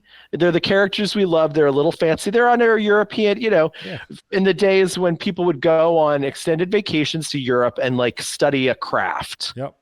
They would go study an art and have that experience and come home a little more cultured. Yeah. So that's and we could do that just by going to a character breakfast or Epcot or go to Epcot. You can see Epcot from there. Oh, well, you can. We watched the fireworks from Epcot during dinner one night. That was magical. Take the champagne on the terrace and look over. It was just unbelievable. It's amazing. Brandon asks, some of my favorite all ears videos are when you and Quincy eat the fanciest restaurants in Disney. Since you two seem to have reviewed most of them, is there any chance of you two branching out of a series with non-Disney upscale dining videos, either under all ears or a new channel? Well, if people would watch them, I think that would definitely be fun. But we have to keep keep a consciousness of what most people are going to want to watch. Brand recognition. Yeah, and so I personally at this moment just asking this, because I can't turn to Quincy and ask what she thinks, but just myself, I would guess that it might not be that popular. Like maybe people wouldn't be that interested in leaving Disney World in the Orlando area. I'm guessing that's what he's I think that's kind of what he was saying. It's like, I feel like when you're doing the content that All Ears is doing, it's a niche audience. You have to play to your audience, and you have to do the strengths. You have 400,000 subscribers. Those 400,000 people love Disney World or Universal or both. And I agree. That's part of brand recognition is you have to do what works. And the good thing is with Disney, there's always new restaurants. So new restaurants will be coming for them to review, but they're not going to go out to Charlie's Steakhouse on International Drive, which is great. Try it. But they're not going to go out there and review it because it's just not part of the bubble. Yeah, we went, it was my perfect day. So I got to choose what to do. We went to SeaWorld at the end of the day, and we all do you and me revolving hot pot, and which is like one of my favorite restaurants. There's another one that I love called Selam Ethiopian that is really close to it's like right across from SeaWorld, and they're all in the area of the parks and stuff. And I could see us adding some of them into a video of other things happening in the day. I think that could probably but again, you have to remember that I am not the person that decides or knows when something is the right thing to do. I am told through data and like a lot of information and many conversations what is working and what we're going to do. Yes. So it may be the best idea. I don't know. I'm just I'm really a bad person to ask. It's a tough one. And Quincy has on the analytics. She is an analytic person. Quincy's she's the queen of analytics. She has all of the data and knows sort of on a day-to-day basis like what people are responding to, and so if you're interested in that, then go watch the perfect day video like 100 times. You'll get that one. Yeah. Krista suggested that we ask why you left the NYC. We covered that. We covered why you left. Yeah. And but thank you for the thank you for the question, Krista. And then someone you're familiar with, RJ asks, why are you so awesome? Oh. And I said, RJ, I'm going to ask you the same question back. Why are you so awesome? I can tell you why RJ is awesome. RJ has an incredible heart that is just open to all people in a way that is is inspiring to me. When we're out and the way I can't even get over it. He will just stop and you have the most beautiful eyes. That like he'll stop and just say that. That's stop amazing. someone. You have the most beautiful eyes, and I'll be like, what's going on? That's the New York in you. It is. It's like I wouldn't get engaged, RJ. We should move along. But that he does that not like constantly. Yeah. So it's not like an act or something. Like when someone moves him makes that person's day too. Guaranteed, yeah. You know? And it's so beautiful. And that is just, sort of the tip of the iceberg of things that make me love RJ so much. But he's such a great friend, and just kind of along with the whole experience of all of these things, like how did this all work out? But just gaining him as a friend from this is just such a miraculous thing. We really connect, just as sort of almost that family thing that I was explaining with Annalie. I feel related to RJ by spirit or blood or just whatever sort of mystic kind of thing I want to say. It's just I feel very related to RJ. Yeah. One thing I can pick up from RJ, I never had the pleasure of talking to him besides that question. Infectious personality. Yes. Like in the videos, like just the positivity, and you can tell it's not an act. Mm-hmm. It's genuine, and it's just like that's so lost in the world. It really is. And again, I credit all you guys because that's genuine. And I've talked to now 2 of you, and I've chatted with others, genuine people who are really passionate and good people. And that's hard to find in the world of content creating, because you will dig through and sometimes you find out people aren't who they say they are. So it's always beautiful to see that, people are being transparent, actually showing us the real you, So thank you for that. Of course. And we're Thank you for... We're going to wrap something up here, but I do a Disney quick shot. All right? Okay. So you have no time to think. Oh, gosh. Okay, here we go. Can I close my eyes? Yes. Okay. That's allowed. All right. Best park. Epcot. Knew that. Best restaurant. I'm going to say Shiki Sai. I know that is also what Quincy said, but I was so amazed that she said that because I dream about it. When she said that, I was like, really? You dream about it too? We both have these cheeky side dreams, but it's such a great, it's like not too fancy. It's not too expensive, amazing Epcot view. Yeah. Like it's just it's such a cool place. That's on my August date night list with the wife now. Good. We're going there. That's Good. Best Disney movie. Hunchback of Notre Dame. That is all right. So I think we're 3 for 4 with that. Sam for God picked that. You picked that. I think Quincy picked that. Yeah, it's man when that movie came out. And watch this movie. When that movie came. Well, first of all, Steven Schwartz wrote the music with Alan Menken. So Steven Schwartz wrote Wicked, and so there's a kind of a but this was my favorite movie as a teenager. Yeah. Like when it came out, it was just it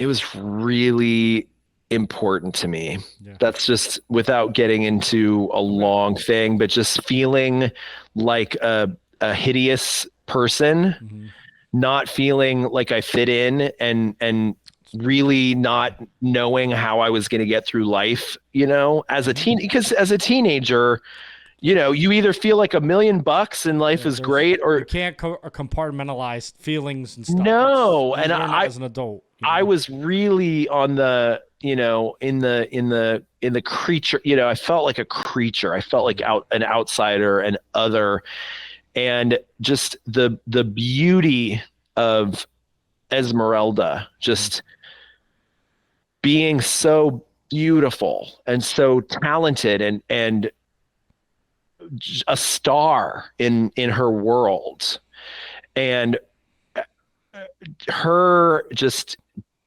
the tenderness that she had for Quasimodo, and God help the outcast. Yeah. You know, it just a prayer, like she sang a prayer. Yeah. A really beautiful prayer for me. Yeah, that's you know what amazing. I mean? That's I mean, I didn't even think about it. Like listen, I have a Beauty and the Beast tattoo. So okay, Beauty yeah. and the Beast. And Beauty and the Beast is a similar, definitely it's my favorite. And you know, people go, "Why do I have the tattoo?" Because before I met my wife, I suffered with anxiety, depression, and an anger problem where I felt like a beast. It was a monster. It wasn't me. Then I found my wife, who fell in love with that and made me turn into the prince that I am, I guess. But I love that. So that's kind of like, so I get that. I get the feeling exactly. These movies have such a deep meaning. Yeah. I think a lot of people just overlook because they write them off as Disney movies. They have such a deep meaning. And as I get older, it's meant more and more and more when I watch it, like that section of even that song. I ask for wealth, I ask for fame. Yeah. I ask for glory to shine on my name. You know, I ask for wealth I can possess. Or I messed up the lyric. But anyway, everybody's asking for the most extreme, and she cuts through, and the highest, you know, part, I ask for nothing, I can get by. Yeah. But there are so many less lucky than I. You know, and it's just that whole idea of like, I feel like sometimes I'm in a world where everybody's trying to get rich and famous. Yep. And I've been in close proximity to a good number of people that have become rich and famous. Yes, as we talked about. And I love what their lives are for them, and that they get to do all these amazing things. And I'm so glad that I don't have to do them. To do it. Exactly. And but we can be together because I'm not jealous. Yeah, and that's a beautiful thing. All I am is supportive. Yep. So it's that it means even more to me now hearing, you know, I ask for nothing. I can get by. Yeah. I'm in a place now where I could truly, like, I'm good. Yeah. You know, so now I can channel and help other people. And that meaning went from high school meaning something different to now. Exactly. And that's amazing. That movie is just kind of, you've matured with the movie. Like, yes. And then there's a bunch of really weird stuff too in it that's like that you just go, okay, okay, you know, Frodo. So I'm excited for this one because you're a roller coaster connoisseur, but this is out of Disney. Okay. Best ride. It's Guardians of the Galaxy Cosmic Rewind. Yeah, I mean it's See, it's not my favorite though. I think it's the best. My favorite's still Pirates. Okay. I think it's my favorite ride of all, like any ride. Guardians? Personally, yeah. Rise of the Resistance is obviously such a technically incredible. They accomplished a lot with that, and I don't want to get jaded about it. You know, when I ride it, I have to remember what happened. Like I was. I've obviously cried during this, so you know, it's not that hard to make me cry. But I cried backstage at Wicked, telling people about it the first time I rode it in 2019, or I guess early 2020, like very early. I think January 2020, I rode it the first time, and it's amazing. We can't forget what that was when it came out, and the huge the crowds, the massive crowds of people waiting it before the sun came up to try to join a virtual queue, and you couldn't do it from your hotel. You had to be there. You had to be inside Hollywood studios, and the cultural, kind of experience and phenomenon of that was something unlike anything, So because it was that first virtual queue, and that's the way they were running it at the time. And it probably would have stayed that way if not for the pandemic. So yeah, I will always appreciate that ride so much for that. But when I ride Rise of the Resistance versus Guardians of the Galaxy Cosmic Rewind, it's just, there's no comparison. It's just pure ecstasy. I feel on Guardians. Guardians what song though? What song everyone has a song. September. You're the best. I mean, I've never had, of the many times I've ridden that ride, I have never gotten Conga. I got it. You got Conga? I've never gotten September. My wife has gotten September because we use the rider pass. Yeah. So me and my daughter will go, and then they'll go, and she got September before, and I've gotten every song except September. Well, it's always next time. I'm trying to say I want to be positive for you, but I still haven't gotten Conga, and I cannot believe it. Yeah. Like for a while, I was like making it a thing, like willing it to happen in videos, and I was like, I'm getting September, and I got Everybody Wants to Rule the World. Yeah, again, which is great. That's Quincy's favorite. The third time. But did Quincy need September? I need September. I know. It's such a jam anyway. Last question. A thing you like that most people hate. A thing that I like that most people hate. Oh my gosh. Turkey leg. So there's an example. Well, I know. I remember you talking about that. Did you see when the bodily fluid dripped out of the one Sage was eating? No. Yeah, we were playing. I can never remember if it's Sorry or Trouble. I think we were playing Trouble. It was called Trouble. I think it was Trouble. Yeah. Is that what we played? Did we play Sorry? It was one of the board games. It's a bit now, okay? It's like a thing. All right. But anyway, he something frightening happened when he ate the turkey leg. It was very for me. That's fine. It was like a waterfall. It wouldn't stop. Okay, so one thing, I feel like people now we so hype like carrying around your own brick for charging. Mm-hmm. And it's gotten kind of out of fashion to use fuel rods, but I'm still fuel rod all the way. Like I went back. I stopped carrying around the thing because it was so heavy. Yeah. I was like, I'm just going to throw a couple fuel rods in and just keep them charging, keep them going. And it's been okay. That's not like something that other people hate, but it's something that that I use that other people don't. What are things? Okay, list some things that people hate. Turkey leg.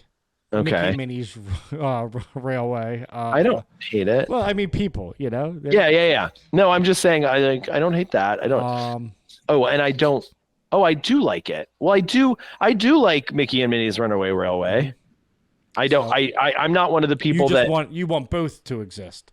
Yeah. I'm trying to think. There's like, mine's easy. I say I like the turkey leg. I get 400 people tell me I'm the worst person in the world. Okay. Okay. Let me think. Oh gosh. Mickey Pretzels one. People like Mickey Pretzels. Some people don't like Mickey Pretzels. Well, there's better pretzels in every park, so I'm kind of like, if you want the novelty of eating the Mickey shape, that's cool. Once you get that out of your system, go to like Prince Eric's over in Magic Kingdom. Go to Pongu Pongu at in Pandora in Animal Kingdom. Go to where's the one in Hollywood? Oh, Baseline Tap House in Hollywood Studios, and in Epcot, it's in Germany, and where's the other one? Anyway, I would just say get a better pretzel than that. But that wasn't the question. Oops. Yeah, it's just Mike, we just did a podcast Hot Topics. Mine was like, okay. Let's say here's one. I think Seven Dwarfs Mine Train's overrated for the weight it gets. Something like that. Something that people love, that if you say it, they go, "Are you serious?" Well, I really wish Horizons was back, but I think everyone wants Horizons over Mission Space. Like, I don't think there are that many people who are passionate about Mission Space. I'm really excited for the World of Motion inspired refurbishment on Test Track. Yeah. What? Gosh, I'm horrible at this game. You like everything. I guess I do. I mean, I'm trying to think. But people hate a lot of stuff. So, like, here's one. Here's a big one that people hate me. Okay. I think Tiana's is a great idea over Splash Mountain. I think it's a great idea too. I think it looks like a beautiful. It looks like beautiful from the outside now. That's definitely looks like a princess, ride from the outside more and more every day. It's really cool. I love it. Oh my gosh, what do people hate that I like? I know this is. I mean, I don't know. Maybe do people the cinnamon glazed nuts?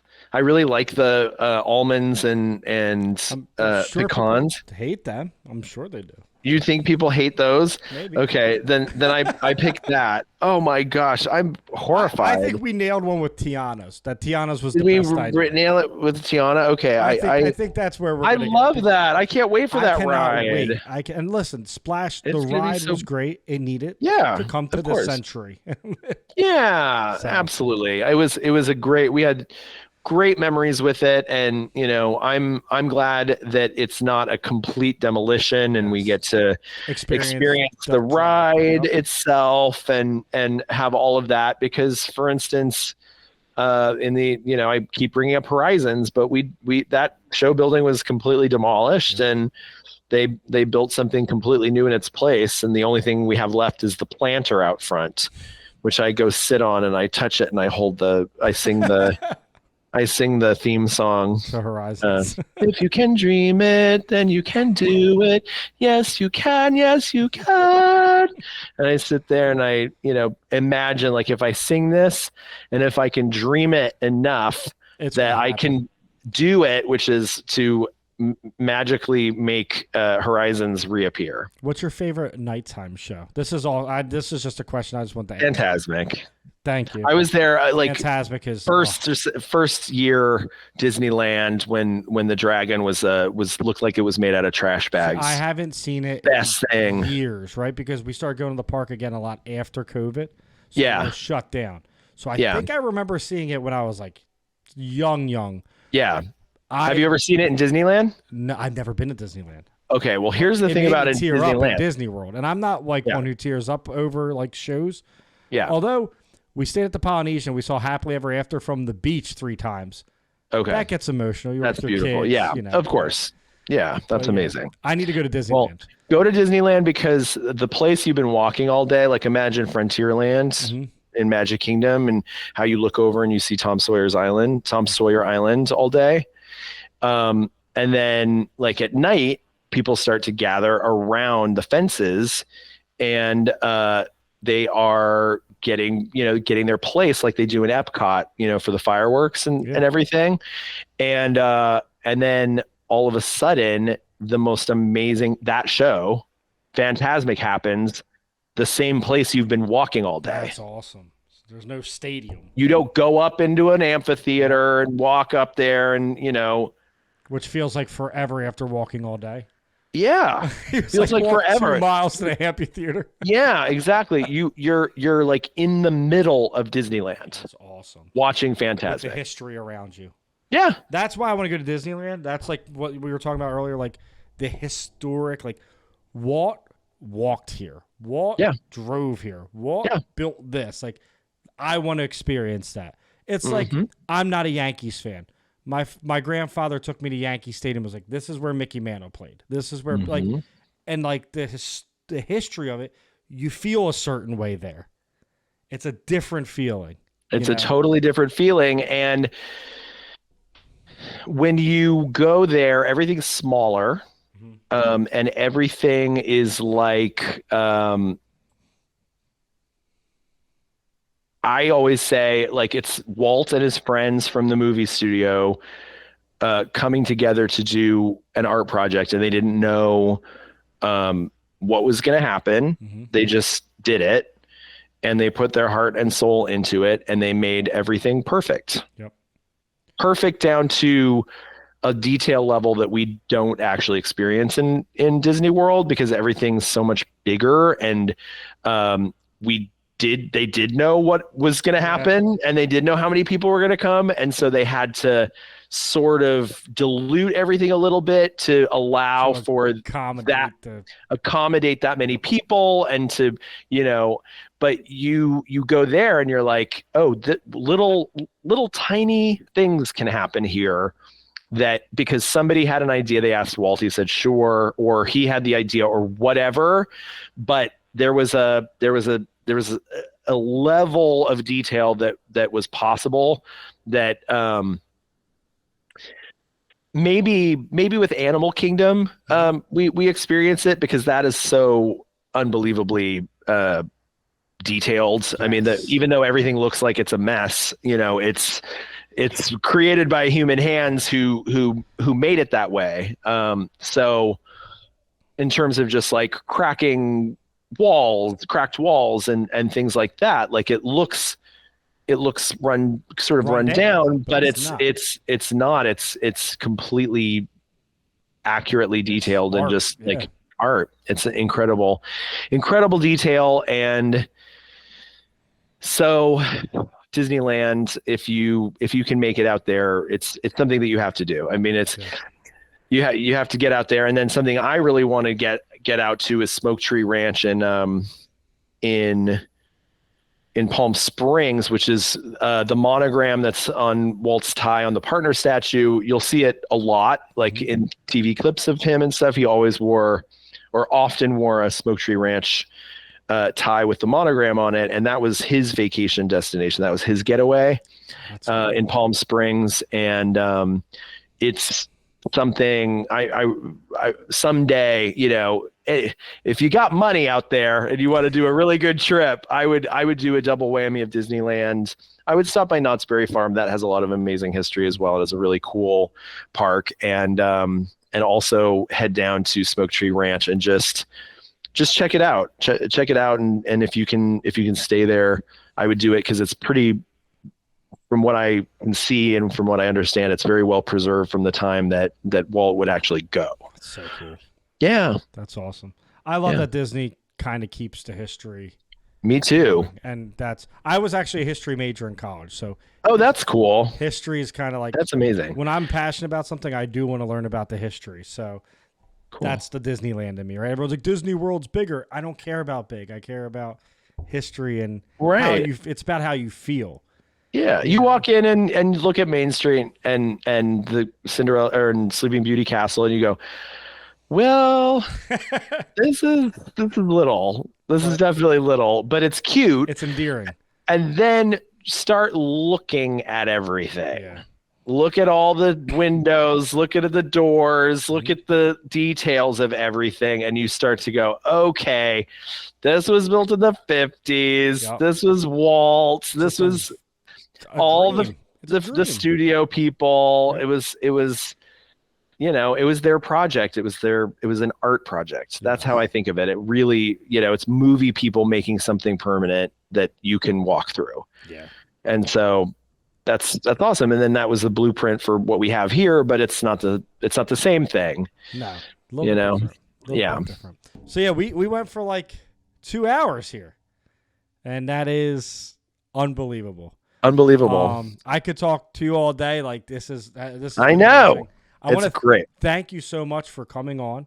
Of course. Thank you for sharing all the answers, being yourself. Thank you for being entertaining all of us. Thank you for watching. So, we all know how this goes. So thank you for being our employer. Mm-hmm. Without you, there is no us, as people always say. Thank you for being the bosses. But honestly, thank you so much, Breedlove. And I know where to find you. I think everyone knows where to find you. Where can they find you if they're viewing this for the first time? I'm the channel that I am on is called All Ears Net. You can find us on YouTube. We're also on all the socials, Instagram, TikTok, Twitter, Facebook. And we have a blog, and actually the blog is going on to almost 30 years. An very early on the internet blog that we still have access to all of that information, the photos, all of the content, which helps someone like me who is very interested in the history and gets things wrong all the time. Because we have this amazing resource, and it's still the same company. Yeah. That Deb started this, she's an icon in the industry, and cool. we get to carry her legacy on and keep doing this. That's amazing. And at Instagram, what is it at? Breedlove NYC? Yeah, Breedlove NYC. Give them a follow. Thank you again, man. This has been such a great chat. And thank you guys for tuning in. If you like this podcast, please like, comment, share it with a friend. Drop any questions for Breedlove. Maybe he'll answer them in the chat. And I guess I can announce our next guest. In May, we have a couple people shifting around, but in June, All Ears will return to Creators Corner with Emma. So nobody has known that, but it's been done for like 2 months. Super excited for that. And thank you guys so much, and we'll see you next month on Creators Corner.